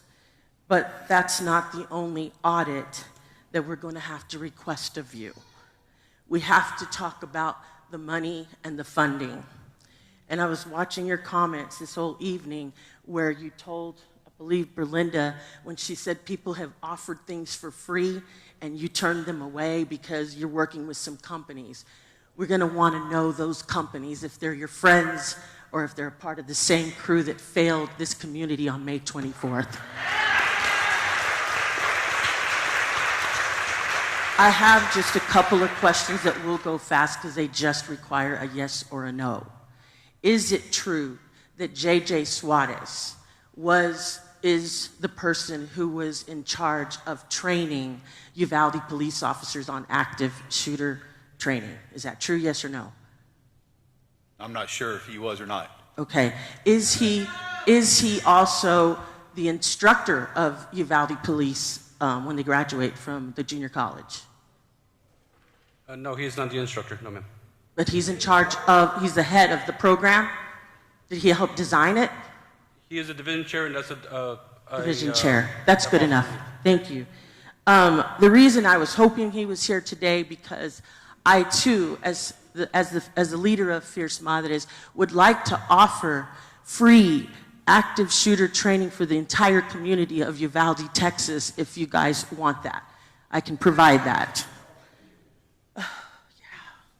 So I've been in contact and meeting with other schools that have experienced this, with Santa Fe, Parkland, others, and I have to say it's a little, they're helpful because they don't want me to waste my time in certain areas that they've already gone through, like reinventing the wheel. So it's good to be working with them. But one of the things that I believe that who brought up substitute teachers, that's something that was passed in SB 11, the Senate bill, and still schools were not doing that. So they were not making sure that substitute teachers got a key to lock the door and protect their class. So I heard you say that you will make sure that that is going to happen, because across the nation, school boards are not adhering to these legislative changes. They're not, but I need Uvalde to be where we turn the page, and that from here forward, every school in America will follow what Uvalde is about to put in place. So when you do work on your multi-hazard emergency operation plan, I would like you to make sure that not only that it's included about substitute teachers and keys, but that it is enforced because you have to inspect what you expect. You have to, Dr. Harrell. And I'm going to finish on this. Because I see DPS in the room. And I can't help but wonder if they just didn't find our children worthy of being saved.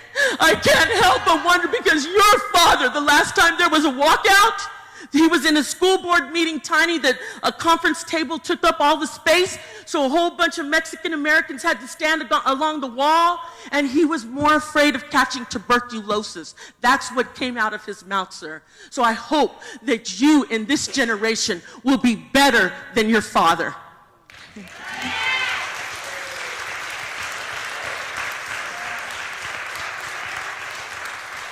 Thank you, ma'am. Mr. Tom Garcia.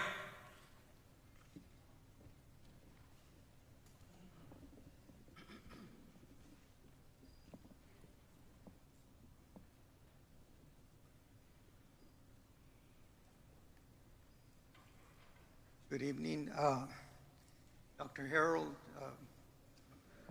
President Fernandez, and the school board. I'm here to address you. I am the grandfather of three children that attend the Uvalde CISD. I'm not here to point fingers, make blame on anything. There's blame to go everywhere. My condolences with the families. But I started looking at the security resource officers. And the objective was to see what is a safe school. And some people say, well, it's one where you have few or no violent acts. Another way is a place repleted with bulletproof glass, metal detectors, razor wire. Another one is a school that values strong, warm relationships among faculty and students. A police presence can make a school community feel safe. SRO programs find that facilities, parents, students feel safer when the police officers are present in the school. I'm not going to cite the resources, but I will give it to Mr. Fernandez. So since Columbine, the federal government has put out a lot of money, $750 million on adding SROs. For someone to suggest that SROs prevent school shootings is absolutely unfounded in the terms of science. There is no support for that statement at all. And that's Tom McGowan, a criminal justice researcher for Bowling Green University. In 2018, the Congressional Research Service reported that the presence of SROs were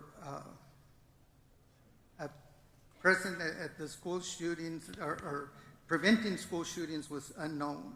The same year, the Washington Post analyzed 200 incidents of gunfire since Columbine in 1999. In that analysis, in that analysis of shootings, SROs stopped one instance of active shooters. So that's what the Washington Post told me. I saw another one that said 179 shootings, and they had one stop, the same one stop. Our SROs cannot be expected to stop an active shooter. While SROs do effectively reduce some forms of violence in the schools, they do not prevent school shootings or gun-related incidents. While there is no conclusive or consistent evidence that SROs reduce crime among students or prevent mass shootings, the research shows that potential costs to students and communities are real. Evidence shows that the presence of SROs can mean increased rates of arrest for students or for minor offenses such as disorderly conduct, simple assault, and resulting in a greater number of children that necessarily bring exposure to the justice system, which we know is quite skewed. From May 2020 through June 2022, at least 50 districts serving over 1.5 million children have ended their school policing programs or cut their budgets. Unlike department stores, grocery stores, and parades that we have seen lately, they suffer from domestic terrorists. Our schools are attacked by its students. They are the ones most likely to be locked in your secure school. You can put in measures that give a sense of security so that we can feel better, feel more at ease. But we will not solve this complex problem. You, the Uvalde Consolidated School District, do not have the solution nor the power to stop gun violence in schools. However, you do have a very public platform. Everyone's watching you. You can demand the Texas governor call for a special session to address gun violence. So those are just my comments. Thank you so much. Thank you. Thank you, Mr. Garcia. Thank you.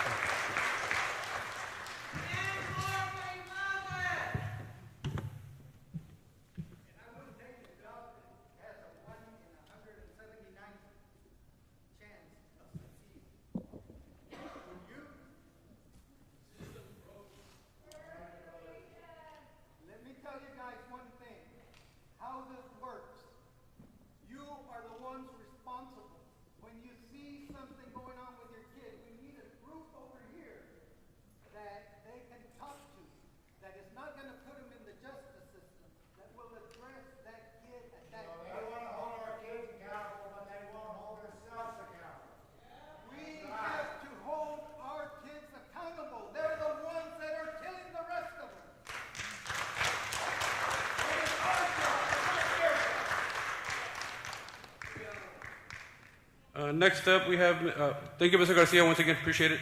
And I did keep this here, so appreciate that. Next up, we have Mr. Michael Brown.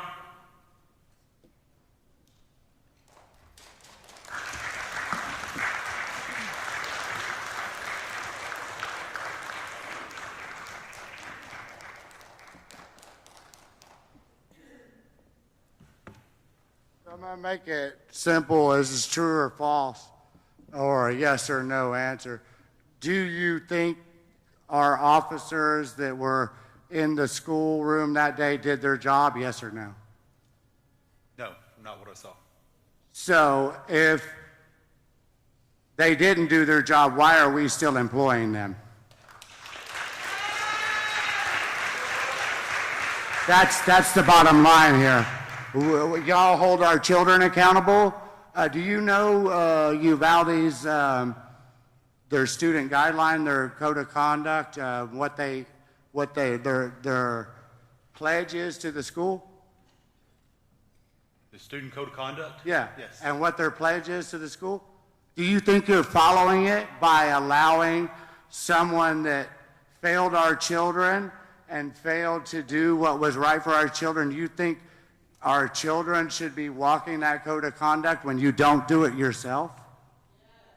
As I mentioned earlier, I'll take the report as we received yesterday and make it. And it's clear. It's clear. You know, it's very clear. And I think I hate to call you a coward, and I feel very bad to disrespect you in that way, knowing you served our country, and I do give you respect for that, sir.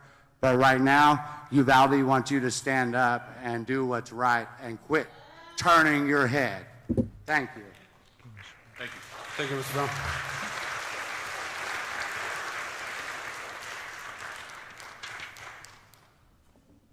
Next up, we have Michelle Prouty.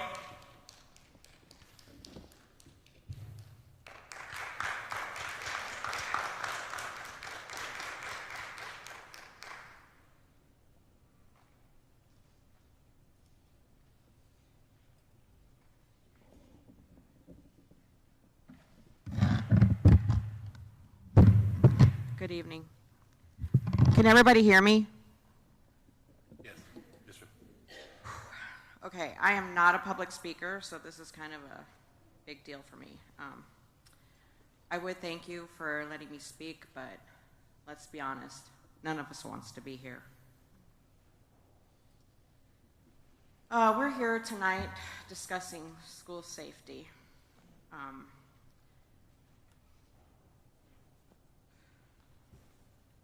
It's kind of a touchy subject. Most of you here that do know me only know me because of this tragedy. So just to give you a little bit of background, I went to school in Nueces Canyon. I did attend first grade at Anthem. I went to the junior college for 2 years and then went off and joined the United States Navy. My mother, she did her student teaching at Robb Elementary. And then she spent the rest of her teaching years at Flores. Her name was Mrs. Humphrey. So maybe some of you behind me had her as a teacher. She taught 5th and 6th grade math and science.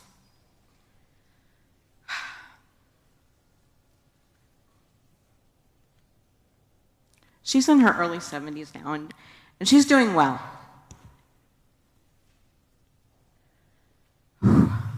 But she's a widow, and she's living alone in the hill country. So, in November of 2020, I decided it was time to move closer. And I bought a house in Uvalde.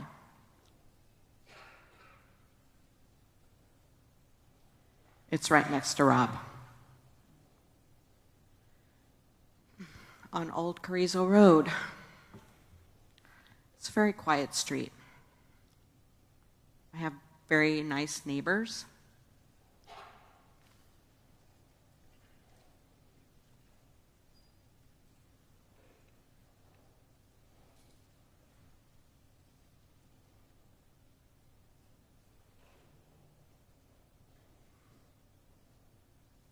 And I can see the school from both my front porch and my back porch.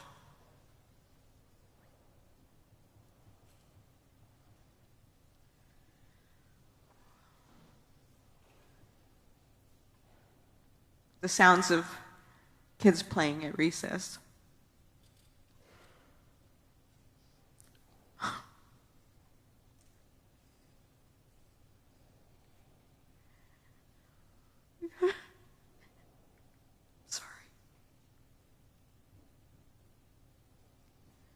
It always brought me comfort.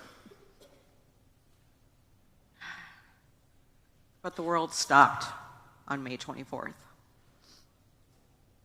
And here we are. In this moment,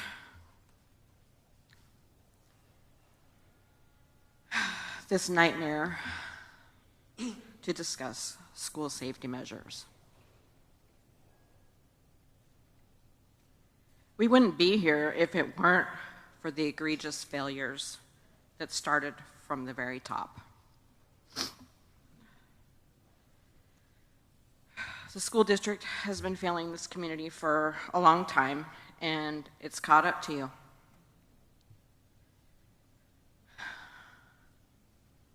The word of the day is complacency. Your failure to be the overwatch has cost lives. You have had since 1999 to come up with a plan. And maybe you did. Where is it? That's complacency. Nothing's going to happen here. It's Uvalde, right? Then in 2019, you received funds from the state to upgrade security measures. And you did some. Yay.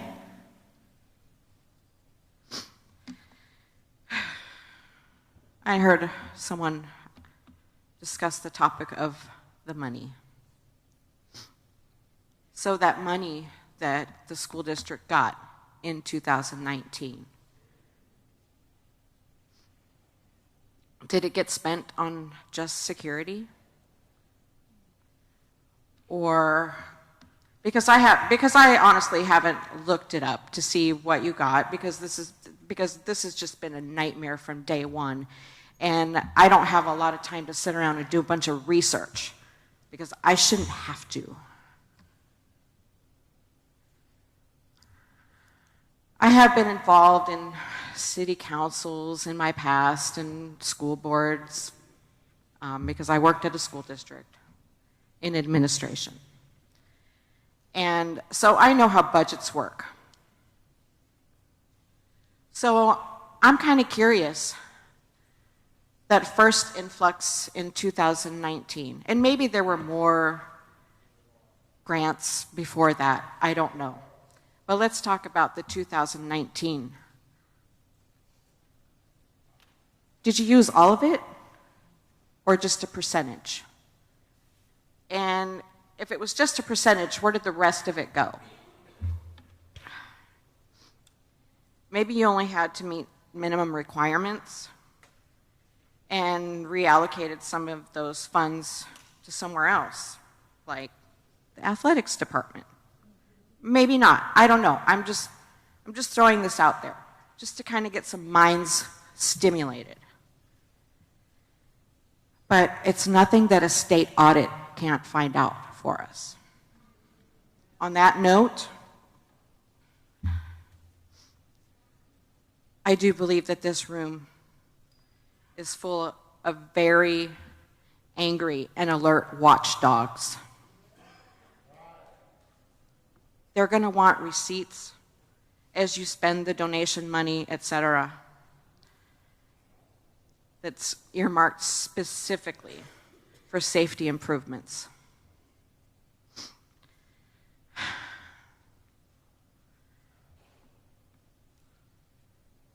Because, ladies and gentlemen, there is magic in budget accounting, let me tell you. Numbers can float magically from one column to another, and we wouldn't be the wiser. But we're awake now.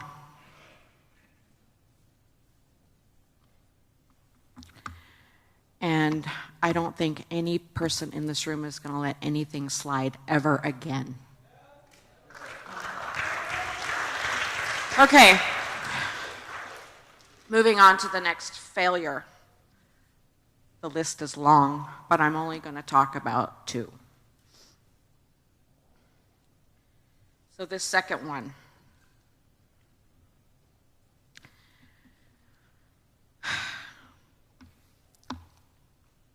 I know I'm whipping a dead horse, but it is about Pete Arredondo. And I will ask the question directly. Is he an at-will employee? He is not. So he is under contract? That is correct. Okay. Does he get performance evaluations? Yes, he does. When was his last one? I would have to go back and check, but we do them annually. Okay. I don't know how your performance evaluations are set up, but the ones that I'm familiar with grade employees on a scale from 1 to 4. 4 being outstanding, 1 being, well, a failure. So I would guess at this point, down the line, he would score a 1 on every topic. Right?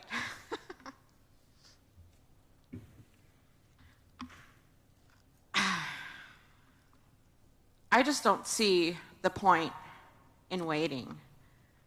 The investigation has nothing to do with his performance as an employee of the school.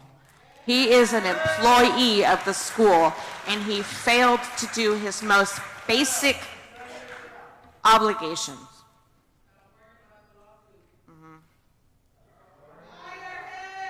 The day that you put him on administrative leave, it was a slap in the face to these families and to our community.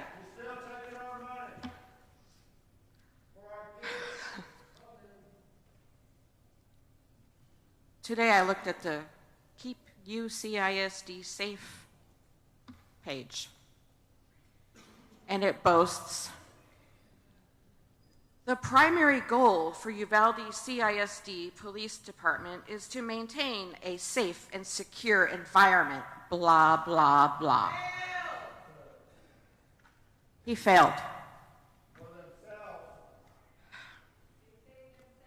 He and any UCISD officer that was on site failed, and therefore an ongoing risk to the safety of this school district.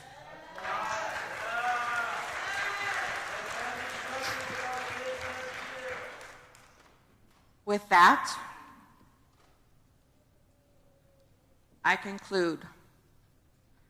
For the record, I, Louise Michelle Prouty, residing at 613 Old Carrizo Road, Uvalde, Texas 78801, do hereby demand that the administrative leave granted to Pete Arredondo be rescinded and his employment with UCISD be terminated.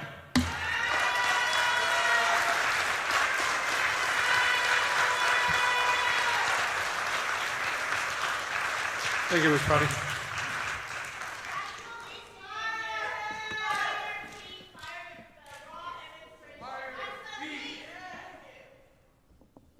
Go to the next one, Mr. Patrick McGrew.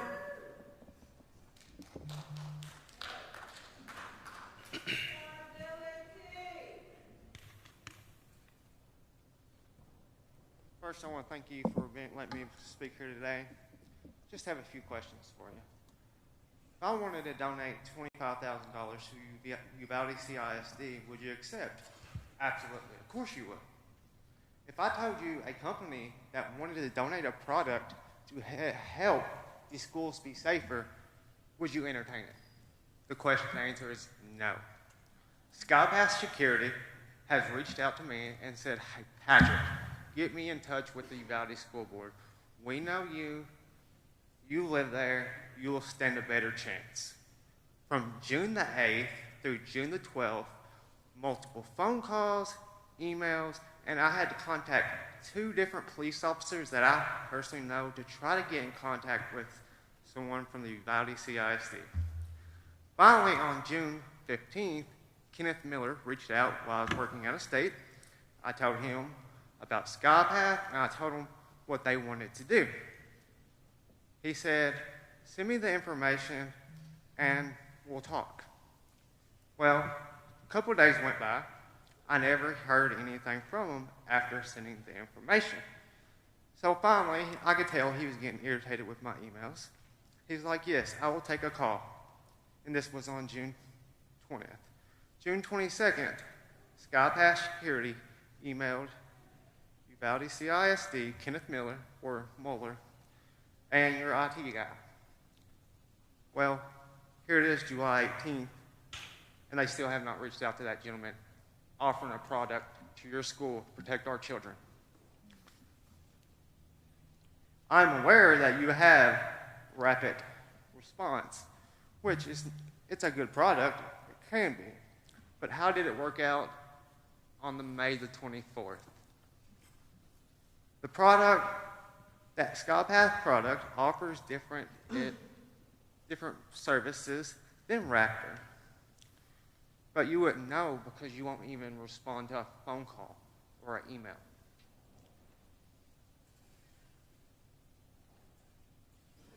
SkyPath could even be the worst product on the fucking country.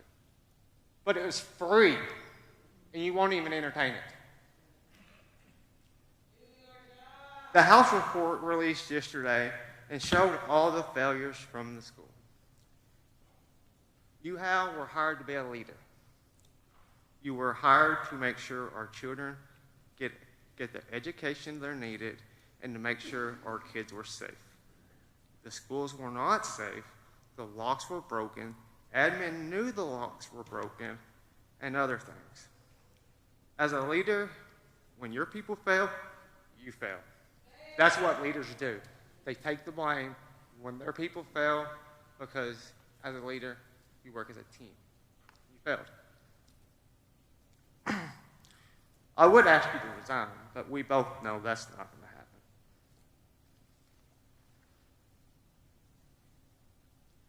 People have asked over and over for Pete to be fired. Once again, you failed to do that for him. If you fire Pete, that will admit guilt. And guilt, admitting guilt with all these lawsuits that are fixing and coming, is not going to look good for y'all, is it? I don't want to make this political, but there's fortunately no choice. These elected school board members have the power to fire Pete and actually fire Dr. Harold. I want each and every parent to remember when it's time for re-election. If these members can't stand up and do what's right for the children and what's right for the parents, we can elect somebody that will. If the school, and someone needs to look into this, if the rules of the Uvalde CISD school board members allow for recalls, somebody needs to get that started. I would ask you an explanation for any of this, the SkyPass security thing, but fortunately it's just going to be some kind of excuse. And if anybody wants a copy of the emails that was personally sent out, that I sent to Kenneth Muller, and the emails from SkyPass Security that was sent to Uvalde CISD, I will be more than glad to get that to them. Yes, sir. I would like to see them myself. Absolutely. Because you said you personally emailed us? Yes. You personally did? Yeah. To our school district email address? Yeah. Are you sure? And I've talked to Kenneth Miller, yeah. Are you sure? Okay, because I have checked my email, my spam, every single folder I have on that, and there's not an email from you, buddy. I've asked every single one of these members here, and they have not seen them. You want to see Kenneth Miller's email? Definitely afterwards, if you can give me a copy. Yeah, definitely, because I would like to see it, because that's the first time I've heard about it. First time. But definitely, I would definitely like a copy of it, sir.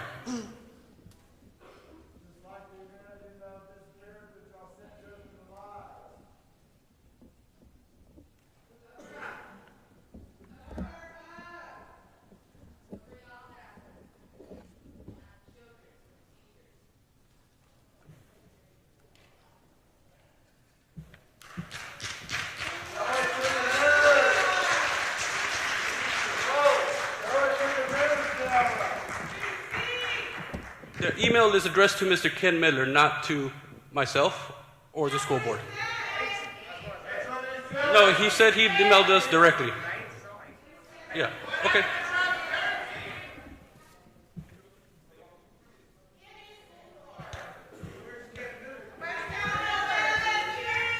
Yeah, but regardless, if he's in charge of student services, he won't even reply a call or reply to an email, and especially to a product that's free that could help. So that's just a disappointment. I have the number 19 as my speaking number. I'm going to lay this on that stage because y'all need to look at this for the rest of the night because you failed our kids. I am a parent, and I will not let you send my kid to this school. Y'all need to look at this the rest of the night.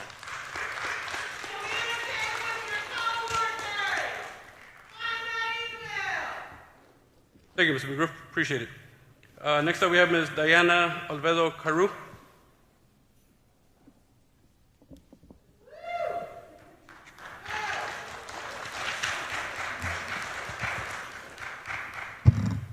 Good evening, Dr. Harrell, school board members.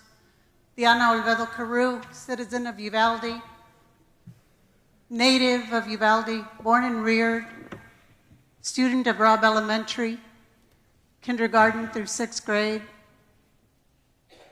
I'm not going to try to repeat anything that the parents have already shared. You've heard it. You've heard it again tonight. You probably will continue to hear it until they begin to get not only the answers, but the accountability that they are demanding from this school board, from this school district. As several have said, you are the people with the power and the ability to do the right thing. I understand that sometimes professional people feel that we need to follow a process, and that's all good and well. But when a tragedy like May 24th happened, and 77 minutes after the shooter entered Robb Elementary campus, and you know that we have 19 children and 2 teachers dead, how could you not, at that very moment, know that you had to begin to clean house?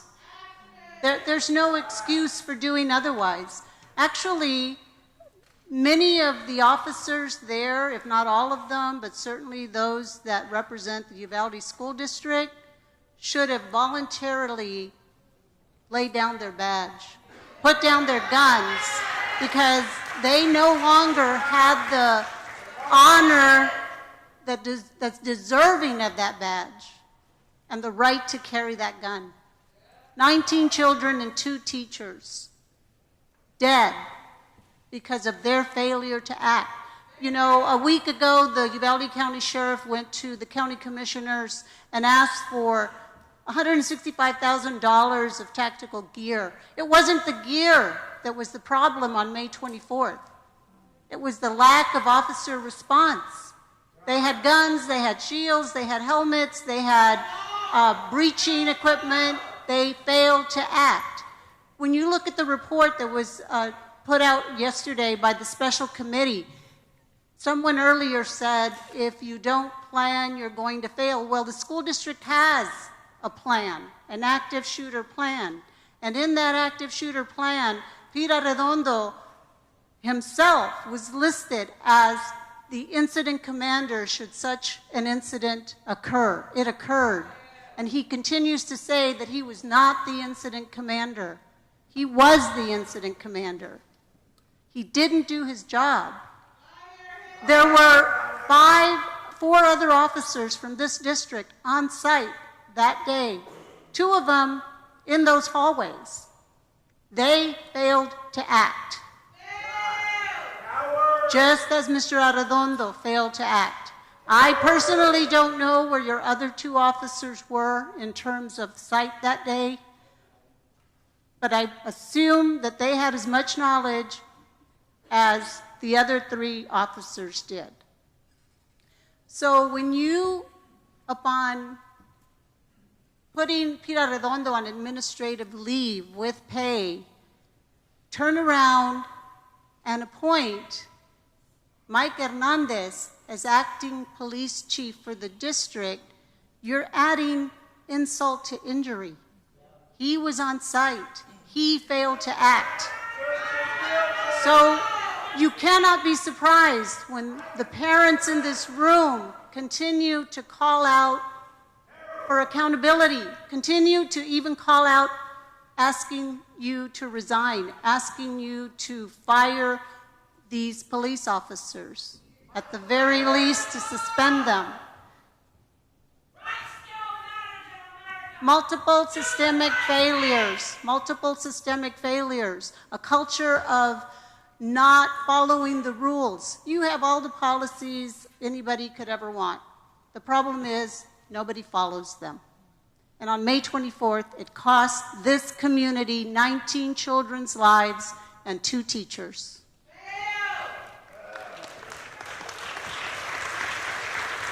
Thank you, Ms. Corral. Next we have Mr. Looks like Ryan Ramirez.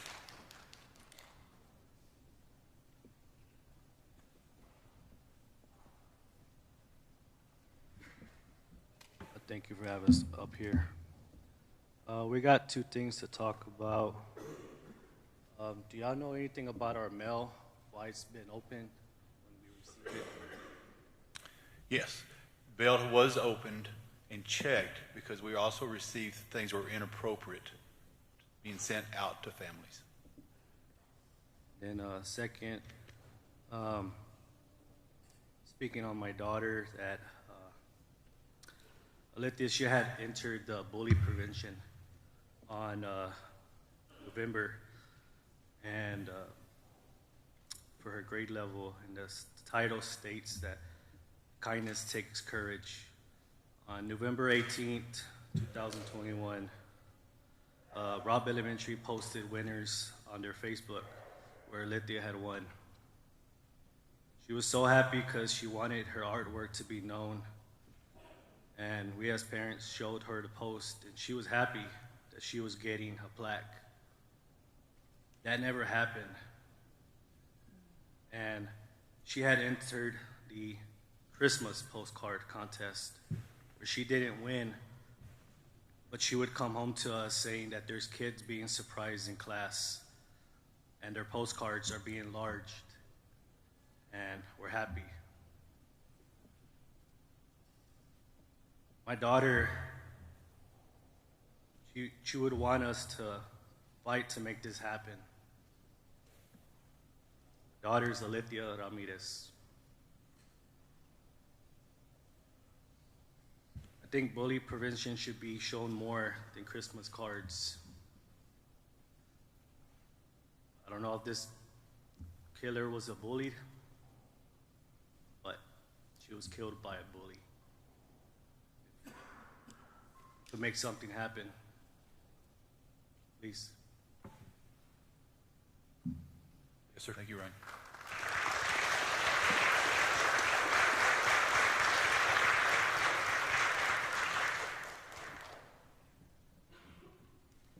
Thank you, Mr. Ramirez. Next, it looks like it's Vicente Salazar, I believe. Is that correct?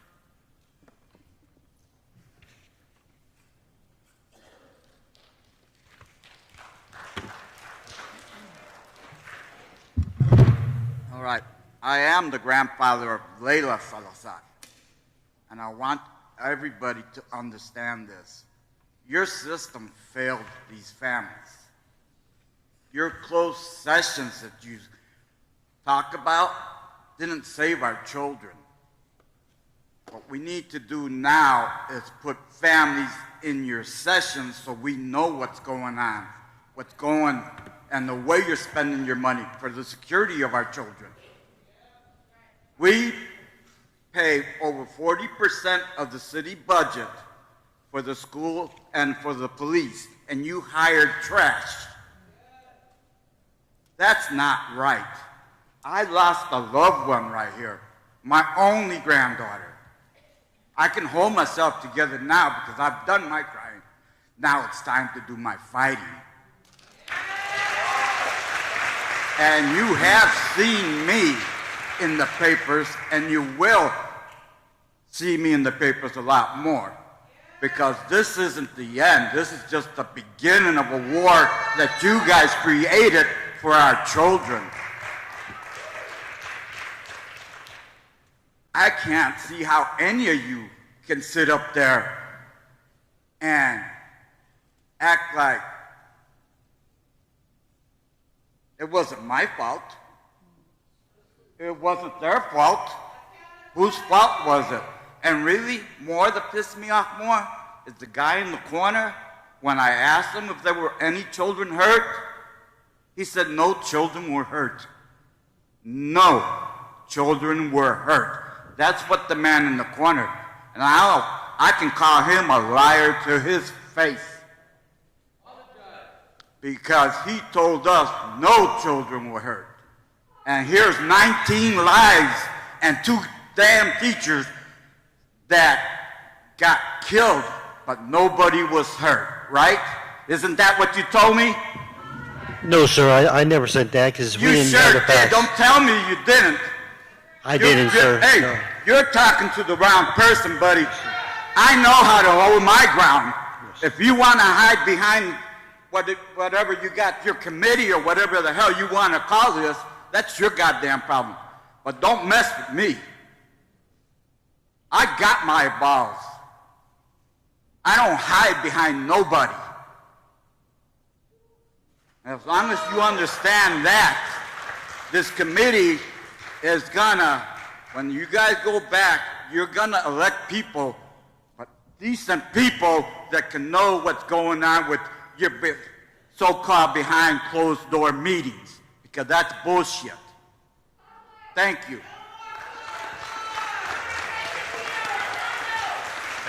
Thank you, Mr. Salazar. Appreciate it. Next is Javier Chavez.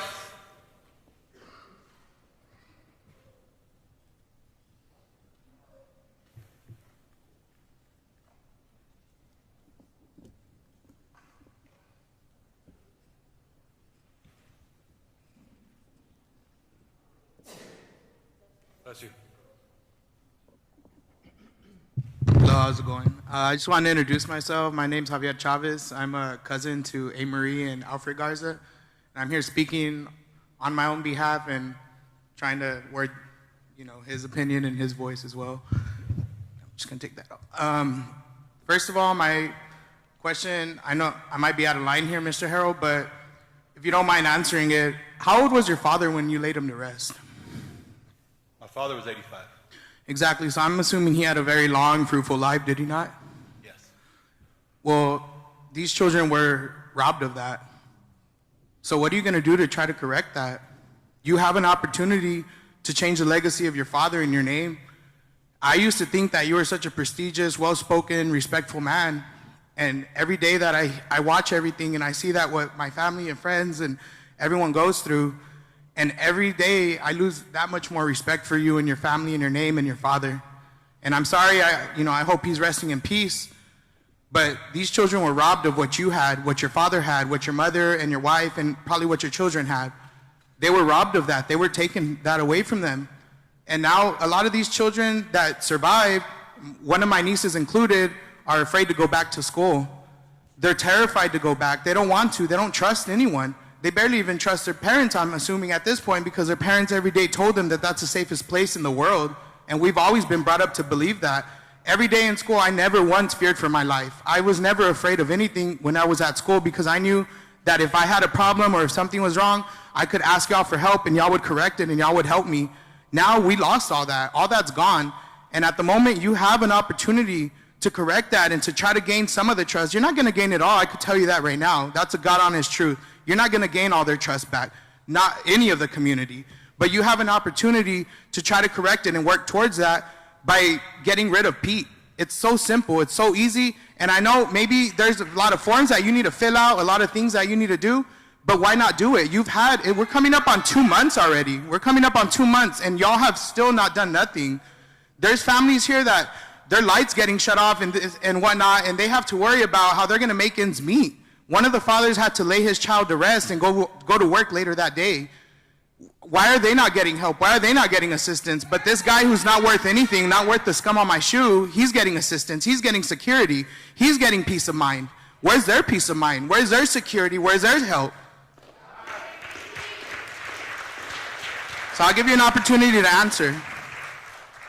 You speak a lot of truth. You really do. There's going to be a lot of work to do to bring back trust. And it's not going to be easy, and it's going to be bit by bit. Yeah, and another thing, I don't know the gentleman to right here, this one, yeah, I don't know your name, nor do I even care to learn it. But at this point, you had earlier said at the beginning of this meeting that, the last one was informal and it wasn't run properly. There's no way for this to be run properly. There's no, code of conduct for this kind of thing because this thing isn't normal, nor should it be the norm. Y'all are trying to normalize this like, oh, well, it happened, we're going to figure out a solution, you know, sorry. But that's not what they need. They don't need a sorry. They need action, not promises and empty words. That's all you're doing. You keep giving them the runaround. All you're doing is telling them the same information every single time. Everyone that comes up here, they ask you the same thing, and there's no direct answer. There's no, oh, we're going to go by the book, we're going to do this, and we're going to do that. Letting those children, all of them get massacred and sit in there, have that teacher, Mr. Reyes, lay there while he's watching these children bleed to death, and he could do nothing because he's going to get shot himself. Y'all failed them. Y'all didn't do anything, and you have the opportunity to act right now, and you're literally just sitting there doing nothing, going in circles, making them replay everything back and forth, back and forth. You're just making them relive it all. And I'm sorry if I'm being rude and not letting you respond, but it's just, I mean, you're literally going to say the same thing again. We're looking at the books, we're looking at the investigation, we're going to go through the proper channels. Well, the time has come already. They need an answer. They want an answer, and they deserve an answer. Everyone does, the whole town. You failed everyone, not just these children. You failed the town, everyone. Like, y'all want to try to hide it up, even as far as going and making everybody, I mean, this isn't y'all, it's probably the city, but, you know, your father, you know, was also one of the city managers at one point. I know my mother worked with him for 9 years. And again, I thought he was an amazing man. Learning about his past now, I could tell you, I think very little of him and of you and your family at this point. Yes, sir. And like I mentioned in the beginning, we're going to do everything we can to get it done correctly. Yes, sir. And that's my word to you, sir. We will get it done, and we will make sure that we get things out to all the families, to the school district, anybody that's involved with the district, that we get that information out to y'all and be as transparent as possible with everything that's going on, from when the fence got delivered to when portables are getting delivered. All that information, we'll get that to y'all. Okay, and then coming back around, like I said, we're going to sound like a broken record. Everybody's going to say the same thing every single time, and you're going to have the same answer, of course. But what are you going to do about Pete? I know he's not the only one, but at this point in time, he is the main one, and that's people are calling him a scapegoat, this and that. They could say whatever they want. The fact of the matter is, at the end of the day, he failed these children. He failed the schools. He failed everybody by not taking charge or saying something. If he didn't know he was in charge, why not say that? Why not say, I have no idea what's going on, give the orders to someone else. You know, I'm not going to do it. I'm not going to man up and do this. This is above my pay grade. I can't do it. You know, and then he's on a contract. That's fine. Contracts get broken every day. Why can't you just do it right now? Why can't you do it yesterday? Why couldn't you do it a month ago? Why do these parents have to keep coming up here and telling you the same thing day in, day out? They're already hurting. They're tired. They're exhausted. These children have all been laid to rest, and they still can't even rest. Their souls can't rest because their parents are uneasy and they're unsafe, and they're sick to their stomachs. They can't do anything. They can't live knowing that their children are gone. That's it. They're gone. And y'all sit up here, you know, like all prestigious and whatnot, acting like you're doing something. But the fact of the matter is, you're not doing anything. I'm sorry, but y'all are sitting on y'all's asses. And I'm not judging y'all. I'm not trying to be rude or anything, but I'm just being blunt.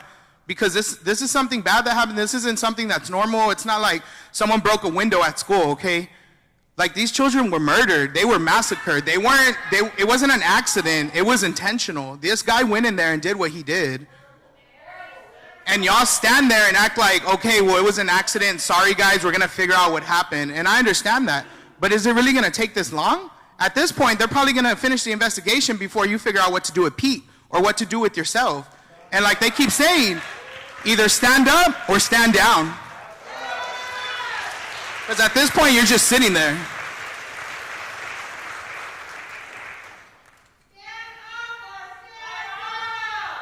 And then that too, another thing, how you said you're looking into additional law enforcement. Who's gonna pay for that? Is it taxpayers' money? Is it gonna be taken out of the fund that y'all been given to secure our schools? Where's that money gonna come from? Because you're gonna keep the ones you already have employed, or you're gonna keep them and bring a whole other set of law enforcement. That's gonna be pricey, that's expensive. We've all heard about how much it costs just to get all these law enforcement people out here to take care of us because apparently our own law enforcement couldn't do their job.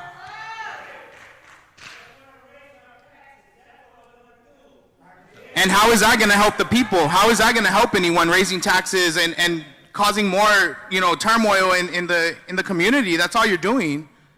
You're upsetting everyone.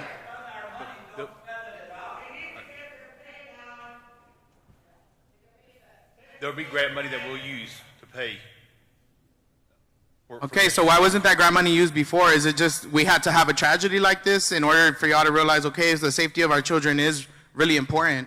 Y'all have always stressed that to us. Me as a child, I remember you as superintendent. I worked at a summer program at your building, you know, and you would always stress that how children are the future. That's why we need to focus on them, their education. There's times that I wanted to drop out of school and just give up and call it quits, and teachers would actually, you know, try to force you to go and talk you into going because that was their passion. Now it's just about getting a paycheck, apparently. I mean, to you, it seems like it's just getting a paycheck. I'm assuming you're probably the highest paid in all of the school district for the most part, are you not? That is correct. Exactly. So as long as your check is nice and comfy, I mean, it's fine if you overlook a broken lock, a broken door. It's fine because, I mean, it's just not in the budget. We don't have the money, right? But look at what that caused, overlooking something. It caused all these children to be taken away from their families. This isn't something that's gonna heal overnight. It's not gonna change. It's not gonna, in 10 years, 20 years, 30 years, they're still gonna feel the hurt. By then, I mean, most likely, you know, Father Time will do his deed with you, and you won't be here to see all that. But all of their brothers, sisters, cousins, you know, uncles, aunts that are younger, they're going to be here for all those years to remember that and see that. So don't let that be your legacy, Mr. Harrell. Be the change. Like, do something. Even if you have to jump through hoops and you know, skip a certain process or something, it's fine. Because it means that at least there's something that you're going to fix. You're going to do something. You're not just going to stand around and say, oh, well, I can't do it because this, I can't do it because of that. That's all you keep telling these people.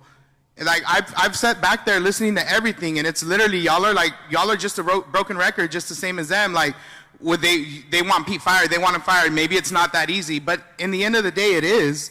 When you want someone gone, you can get them gone, and I've seen them do it at the school district. I've seen them, when someone's not wanted, they get rid of them.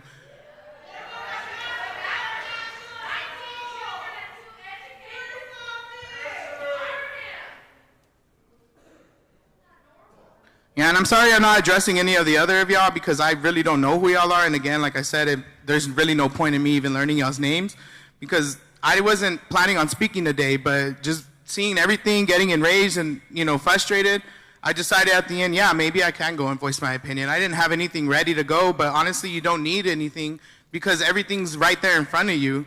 Nothing, you know, y'all say y'all are transparent with each other, but earlier you said, oh, someone else got the email and you didn't get it. Do y'all not relay any of these messages to each other? Are y'all not all, like, you know, corresponding with each other, being transparent as y'all have constantly said over and over? I mean, obviously there's a strong lack of communication, and I feel like that was the main thing. That was the main fault that day, was the lack of communication. Right. So what are you going to do to change it? I mean, are you going to do something? If not, I think they would prefer that you stand down. If you're not going to stand up and speak for the children, if you're not going to do something, make some kind of change happen. It's really as simple as that, Mr. Harold. You can't be having them jump through hoops anymore and giving them the runaround constantly at every single meeting. It's going to be the same questions, and if you're going to give the same answer, we need someone up there who's going to give us a different answer. And it's not because we don't like your answer and it's not palatable or nothing. It's just because it's not the right answer. There's a right and a wrong, and I'm sorry, but you're giving them the wrong answer. And everyone in the world can see that right now. The spotlight is literally on Uvalde right now. And they're watching what you're doing, so don't let this be your legacy. I'm sorry again to bring your father up, but he left a bad legacy for you. You have an opportunity to fix that and change it and be a good person and do the right thing. So do it for them. If not for yourself or your father or your family or your pride, like they said, to set aside, then do it for the children at least, for the future that you say they're our future. They'll remember you maybe in a better light. And do something. That's all I gotta say. I mean, like I said, it's just gonna be the same answer every time, so thank you. Thank you, Mr. Chavez. Next we have Ms. Laura Garza.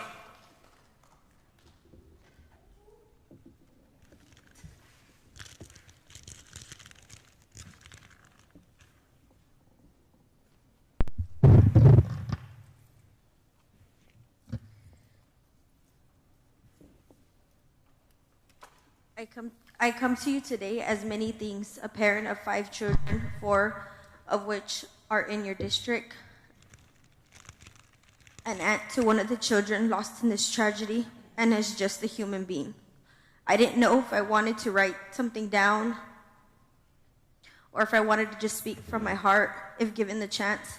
I keep hearing how every department needs to hold their own accountable, and you as a superintendent hold and dictate what happens to the man who was supposed to be in charge the day this tragedy happened. I ask you hold him accountable for his actions as only you can. I ask that you understand me as a parent. Sending my children back to UCISD is giving you another chance and yet again placing my children in your care, and that is not something any mother takes lightly. My daughters are going to the 11th grade and hold the numbers of 29 and 31 in their class and take their education very seriously, and that is all in jeopardy to them not wanting to come back to school here. As much as I want to pull them from this district, they have put so much effort into your early college program and are on the verge of losing it all due to feeling unsafe. I have a son going to the 4th grade, afraid for his life, only to go back to school and remember every day that he lost his cousin in that very grade. Every child in this town's education is going to be affected because of this, and their education is what helps make them be the change in this world and be the leaders we all need them to be. Accountability is the one word we have heard so much since the start of this tragedy. It has been proven that the monsters that do these mass shootings didn't attend school on a regular basis. As a person who held the position as an attendance clerk in the past for this district, I have seen firsthand how many kids aren't made come to school. So my point here is that it starts with the school district and what is being done to change that. When I worked for the school district, Mr. Harrell, you were the assistant superintendent. And I know firsthand that you are a great man with a big heart, despite what everybody thinks, because again, I am only speaking for myself. And I pray that you prove everyone wrong and hold everyone accountable for their inaction. And going forward with this school year, that you make sure that every person you hire to protect our children is overly trained and equipped. I also want you to remember that it is legal for an 18-year-old to purchase these kinds of weapons that killed our loved ones. You have kids at that very age at this campus. So I ask you take that into consideration when you make the decision on what's secure enough for our children. And I also ask you to remember one thing and one thing only. Our children are what makes a school, and without our children, there will be no school. Thank you. Thank you. Very well said. Thank you, Ms. Garza. Lastly, we have Mr. Jesus Rizzo.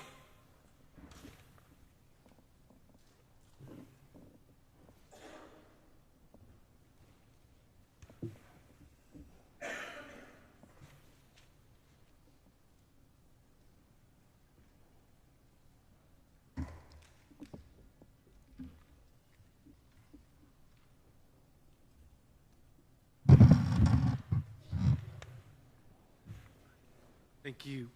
Thank you for allowing me to speak. If it's okay with you, I'd like to invite my brother Manuel, which is Jackie's uncle, just for a few minutes just to say something, if it's okay with y'all. Absolutely. Yes, sir, go right ahead.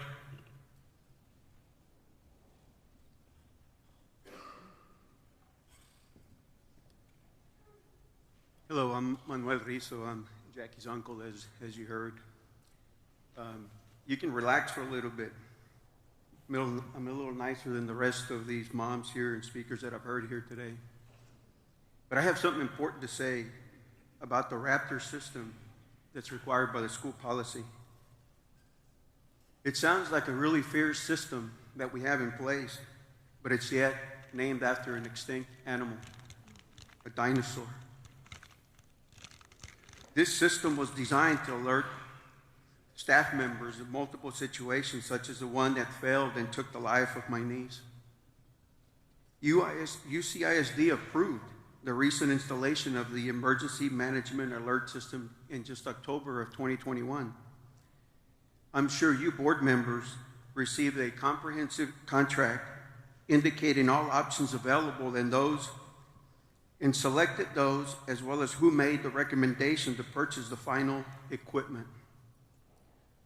Did you review all the proposals and eliminate any valuable options to save money? Yes or no? All of them do get reviewed and get sent to us. We go with the best option. The recommendation is made by the administrator, whether it be Dr. Harrell or the person overseeing that. In open records, we can request those, correct? Yes, sir, that is correct. Okay. Who's responsible for implementing, training, testing, and documenting the Raptor system in its entirety? Can you name the person? Director of Student Services oversees that program. Ken Miller. Who does that person respond to? To me. Okay.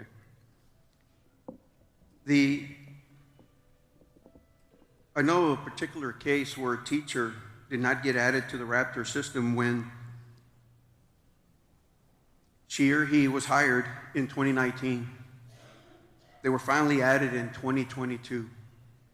Complete failure. So let's talk about the only camera, the unmonitored camera in the hallway. And I clarified this with the investigative committee yesterday.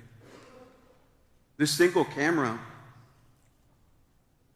was not enabled for the rest of the officers standing outside to view and hear what was going on inside that hallway. Did you know that? No, I did not. I do. They need to know that as well.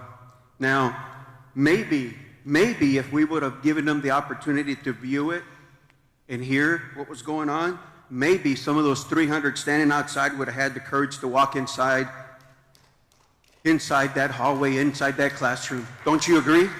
Quite possibly. Yes. Right. No, it is very possible. Have you all reached out to the Chief of Police Association for their assistance to request either paid or retired volunteers that are properly trained to monitor each of the schools this fall? Yes or no? No, I have not. Why not? Make a note. I will look at They that tomorrow. are, We've worked with the we Texas heard them Department. at the Homeland Security and Public Hearing weeks ago. You weren't there, Mr. Harrell. Neither were any of you. We heard them, and we heard what they said, and we heard the failures in the school system even before this report came out. You had an opportunity to reach out to them. Now, you're asking these families to come here and send their other children. Maybe they're only ones that are left to come back to the school. And our legislators that we spoke to in D.C., our representatives like Tony Gonzalez, who this man right here asked him if he could help him. I won't go into the details, but he asked him if he could help him, and he looked him in the face and he said, if this is your child, would you help us? And he said no. And I want to make that clear. Is that right? There it is. So that's just what we have today from right here that you all that are sitting here up through Texas, our governor in D.C. We went up there and met with many others, but yet the representatives of our state, this great state of Texas, would not meet with us. Sad, very sad. Well, I'll tell you something, that we're not giving up, and you're asking these children to come here in the fall, and you're delaying it by a short period of time. Some of these parents that I spoke to, they're going to sit there with their children, and I'm asking you, are you okay with that? Because you can't provide the level of security that they're asking you here today. Will you allow that? We will look at it case-by-case basis. I don't think you're going to have a choice. Either you're going to allow them to go in there, or they're not going to go to school. I'm sorry, but that's what I heard. So, Jacqueline, if I may, Gloria, this is for you. Javier Flores, honorable to know you as a friend and a family member and a close relative of the family of Jacqueline Cáceres. You were there during her baptism.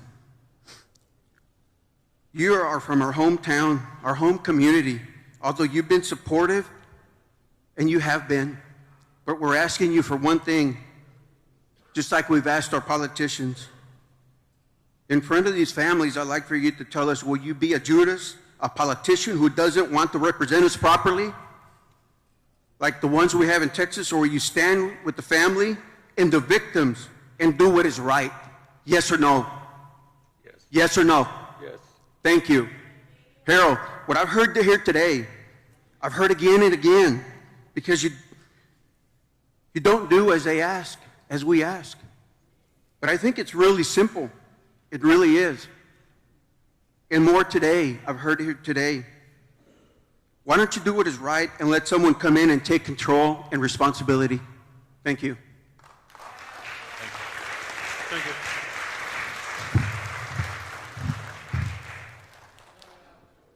Thank you, brother. Wanted to ask you guys if somehow y'all could get JJ on the line. I had some very direct questions for JJ. Totally dropped the ball. I was looking at his resume. Extremely impressive. Guy graduates, he teaches classes, SWAT member, patrol officer, you name it. From what I understand, he was at the location. I wanted to ask JJ today if he could somehow explain to these families, to AJ, to Mr. Reyes, the survivors, what the heck took so long? But what does JJ do? Where does he go? To a baseball game. Annabelle, I don't know where she's at. I can't not understand what is more important than to be here tonight, to face the fire. One thing that's evident when I look up there, for whatever reason, President and Dr. Harold, the only ones that speak, something leads me to believe that behind closed doors, that's what typically happens back there. You have military background, retired. Thank you for your service, sir. Retired military. Nurse, not sure what you do, Mr. President. I believe you're an educator. Someone, some way has got to get ahead of it. It's called crisis management. You do not sit there and you wait until everything's falling apart, the world is crumbling around you, for you to say finally, I think I'm going to place Mr. Arredondo on administrative leave. The gentleman back there mentions terminate the employment. I've got news for you. The lawsuits are coming anyhow. What's one more? Buy him out, retire him. You got to move forward some way, somehow. Dr. Harold, I asked at the previous meeting, Dr. Harold, I mentioned that we may have to ask for your resignation. The way things are going, Dr. Harold, doesn't look good. I don't believe it's going to end well. I don't believe it's going to end well for any one of y'all. Some way, somehow, you're going to have to face the music at your own districts, your own people that voted for you. They're going to hold you accountable. You need to step up. You need to hold whoever's leading the pack. You need to understand, you need to make them understand that it does not end well. You have failure after failure after failure. I'm sure by now you've read the report. You studied the report, you've read it. Beginning with Pete and the keys, the radio, come on. The most basic, fundamental thing, 2 radios. You can't even take one, can you? Because what does it do to you? Because it affects your shooting. I suppose that, I'm not law enforcement, but I suppose that when you go to target practice or you go through your commission, they ask you to leave the radio in the car, right? Unacceptable. You have the people calling 911, they're still in the room, and what do? I'm sure y'all have seen the video. I'm not going to get into details out of respect for the families, but the guy with the sanitizing his hands, the guy with the smiley face, unacceptable. The thing that concerns me probably the most, if I understand things correctly, the person that's out at the junior college teaching the course is the very same person that you put in Pete's position. Ask around. Ask them what they were teaching in that course. An 8-hour course at the junior college that tells the people, I suppose, a whole bunch of stuff. Ask the people that attended the course. Do not hesitate. attack, neutralize the subject, the shooter, everything. And what do? Hell, he's outside. Bring him in here.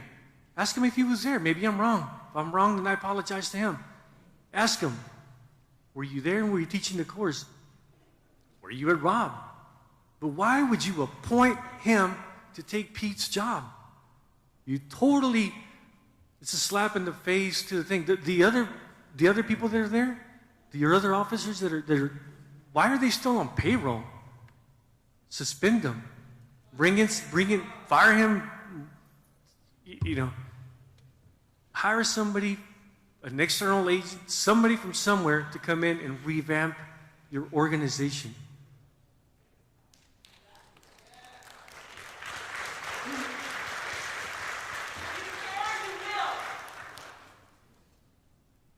I'm gonna leave you with one thought, Dr. Harrell. But before that, I'm going to open it up. Flores, Mr. Lambert, Mrs. Perez, Mr. Fernandez. Can't see that far, I'm sorry. Mr. Fowler. Mr. Fowler. I'm going to open it up. Address the public. You got the floor. You got everything. But when you get a chance, ask JJ to come up here and man up. Answer the questions, JJ. Very simple. You're the subject expert. You do the curriculum. Do everything that you're supposed to do, JJ. You got your master's, you got everything you need. But you can't postpone a baseball game. You can't put somebody else in charge, right? So what do you want to do? You don't want to take the heat. Just like you couldn't handle the situation at Rob, JJ. Here's my thought. Dr. Harrell, you're the CEO of the organization, sir. It all, as I mentioned before, it all rolls right up to you, sir.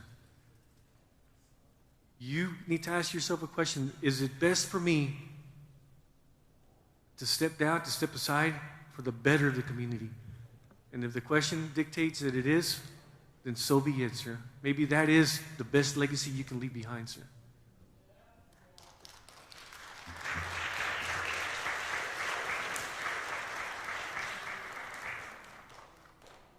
Thank you, Mr. Rizzo.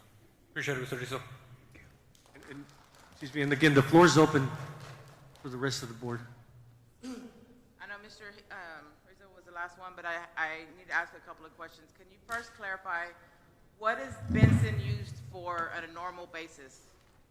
What is Benson used for on a normal basis? Yes. An alternative campus and offices, and then also we do use it for professional development, training, and things of that nature.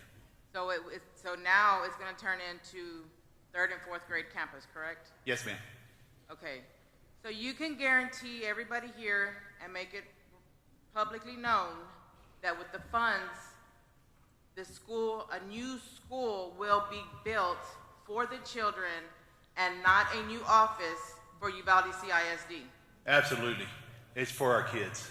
Yes. Absolutely. Okay, so I'm going to leave you with this question. What made y'all think that it was okay for Uvalde Police Department to be standing outside this building right now? Mike Hernandez, Adrian, what made y'all think that that was okay? After what we just saw, or we witnessed, what made y'all think it was okay? It's a rhetorical question. They're still our employees, and I expect them to show for work.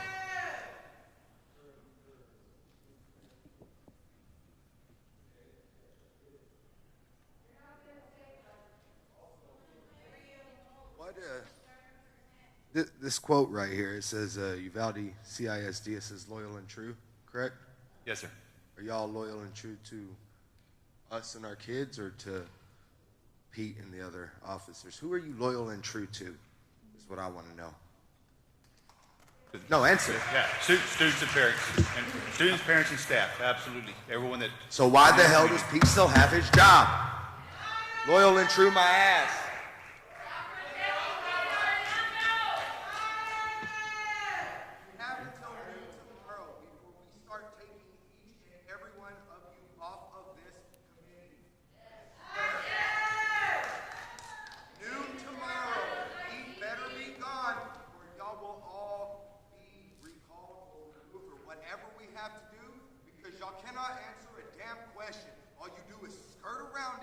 everything like that. Do right by our kids, not by your friends. Yes, sir. Yes, sir, definitely. Well, that is the last one we had, so we thank you for coming out. Oh, we have one more? Hold on. Okay. Yes, sir, Mr. Stevens. Go ahead, sir. Everybody been spitting on that thing. Take away everything that I am, except for the OG, because I would have ran at that school, I would have died trying. That's for sure. Come here. Luis, come here real quick. Yes, sir.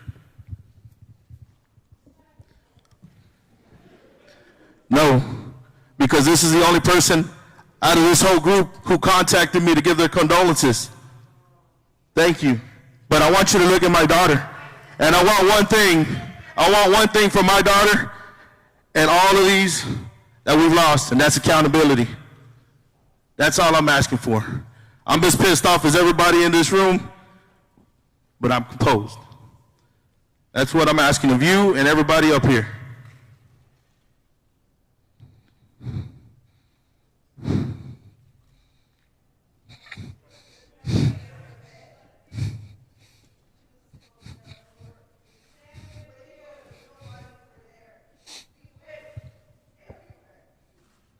We need accountability. We need accountability.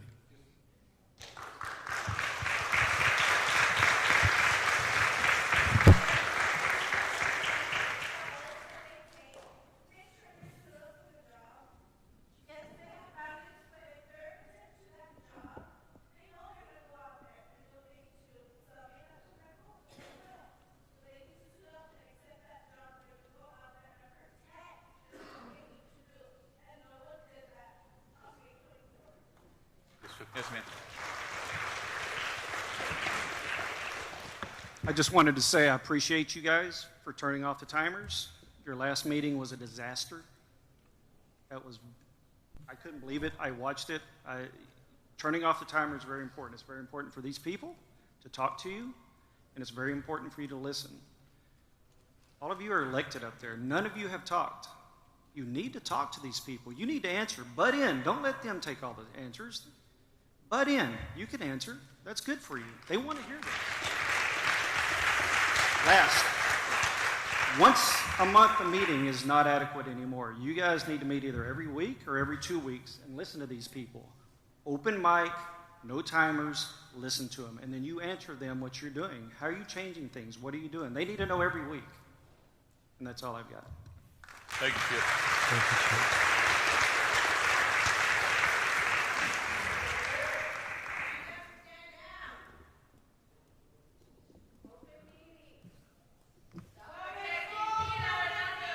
Lewis, Mr. Harold, I was once here at Uvalde for, to get my education, get back on track. Went back to Carrizo, didn't finish there. But my thing is how seriously do you take lockdowns? Very. So how did JJ get his daughter out when the school was already on lockdown? I'm not aware that he did. Yeah, nobody's thought about that. A parent went in to get her son out, and they told her no. JJ walks in and comes out walking with his daughter. How seriously do y'all take that lockdown? That's how easy that a police officer could go get their own child? I was not aware that occurred. Yeah, was I? That makes me very angry. That is favoritism. And I don't put up with favoritism. And you know that, Luis. You coach my son. Yes, sir, definitely. And I teach him to respect others. Yes, sir. But a lot of favoritism goes on in this school. A lot. Y'all need to hold it. Principals, teachers, everybody accountable. Because you know what? At my job, I myself, guess what? I'm without a job. I'm a damn good worker. I work hard. I break my back for that company. But if I do wrong, I'm gone. There's been a couple of incidents throughout the years. My daughter was threatened with a pencil. What happened? Nothing. All right, we didn't want to do nothing about it because we didn't want our kids to be put down. You know, they're going to sit on the bench because their parents made a lot of trouble for the school. So we didn't do nothing about it. A year later, happens again, same kid. Guess what? I put it all together today. The kid's grandmother is a teacher at Rob. Well, she's not there no more.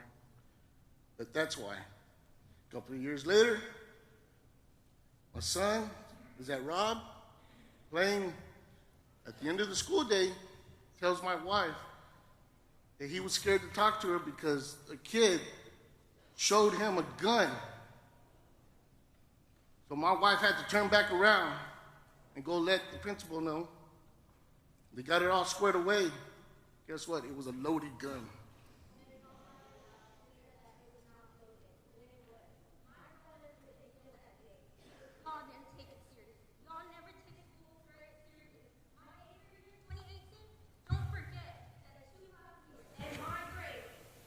To kill people. They had a hit list.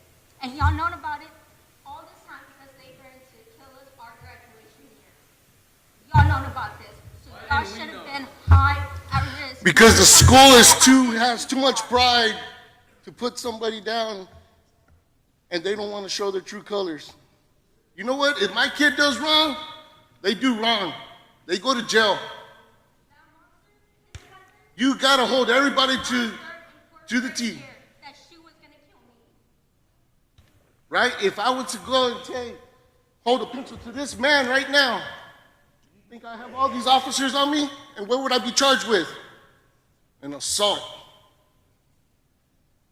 But nothing was ever done. Nothing was ever done. That hurts me that my kids come to the school and they got to put up with all this bullcrap favoritism. I could go on. I got a bunch of stories. I don't work here, but when something needs to be done, guess what? I come to the school and it gets done. So I need y'all to man up, woman up, do something. There's more to this in this school that goes on that a lot of parents don't know. Well, I'll get with y'all. I thought you were news. But I'm already tired. I was sitting at my house watching this live, and you know what? I finally got the guts to get up and walk down here. No matter how much, I got 2 kids left in this school, and no matter how much, if they got to sit on the bench for that, well, you know what? Y'all are just a piece of cracks. That goes for the head coaches. This is going to be y'all's view. This talk for Uvalde County. Moving on, your kids. You need to bring your kids up here and let them talk to these people. What do we got? Another 10 years, 20 years. Hopefully a little bit longer. Exactly. This should be Uvalde. Your kids. You need to get them to speak up. Not to hide. Not to be scared to speak up. How are y'all supposed to let these kids go back to school when y'all don't take threats seriously? How many times does this have to happen in our country? Can you answer that? Because I'm tired of seeing it all over social media that people get their lives taken every single day. Enough is enough.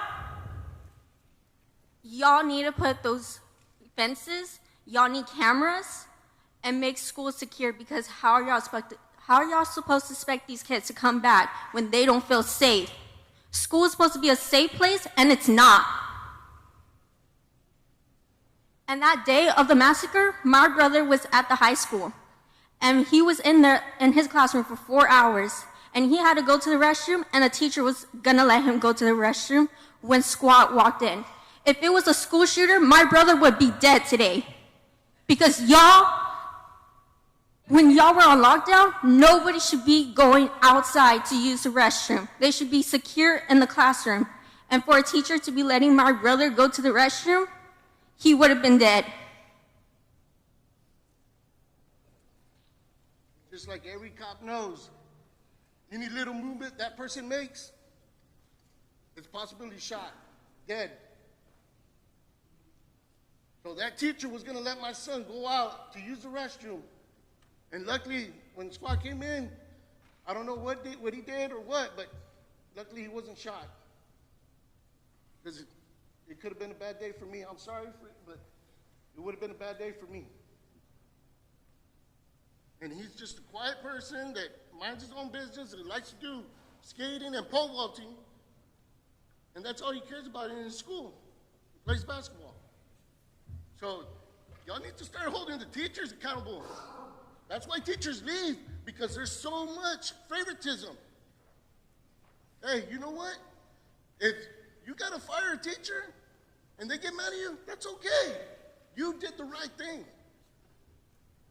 I don't have many friends here, but you know why? Because I tell you the truth. Whether if it hurts you or not. And if it hurts you, fine, okay, cool down in a couple of days, call me back, hey, we could be friends.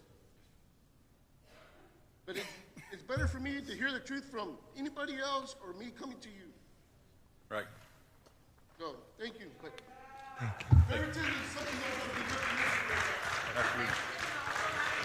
Thank you, Mr. Menchaca.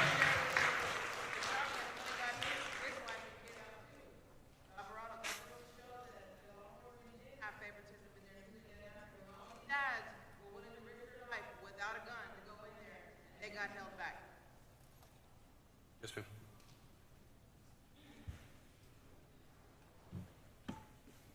I move on to item number 3, which is adjournment. Before I adjourn, though, thank you so much. Your words have meant a lot to us. We have a lot to think about, and definitely accountability will be at the top of our list. And like I said, we will definitely be as transparent with you. Dr. Harrell will get that information out to you in orderly fashion, and make sure if there's something you don't understand, please give us a call, and we'll be more than happy to address it with you. We'll make sure to get this right for our students. Thank you so much. Appreciate you. We are now adjourned.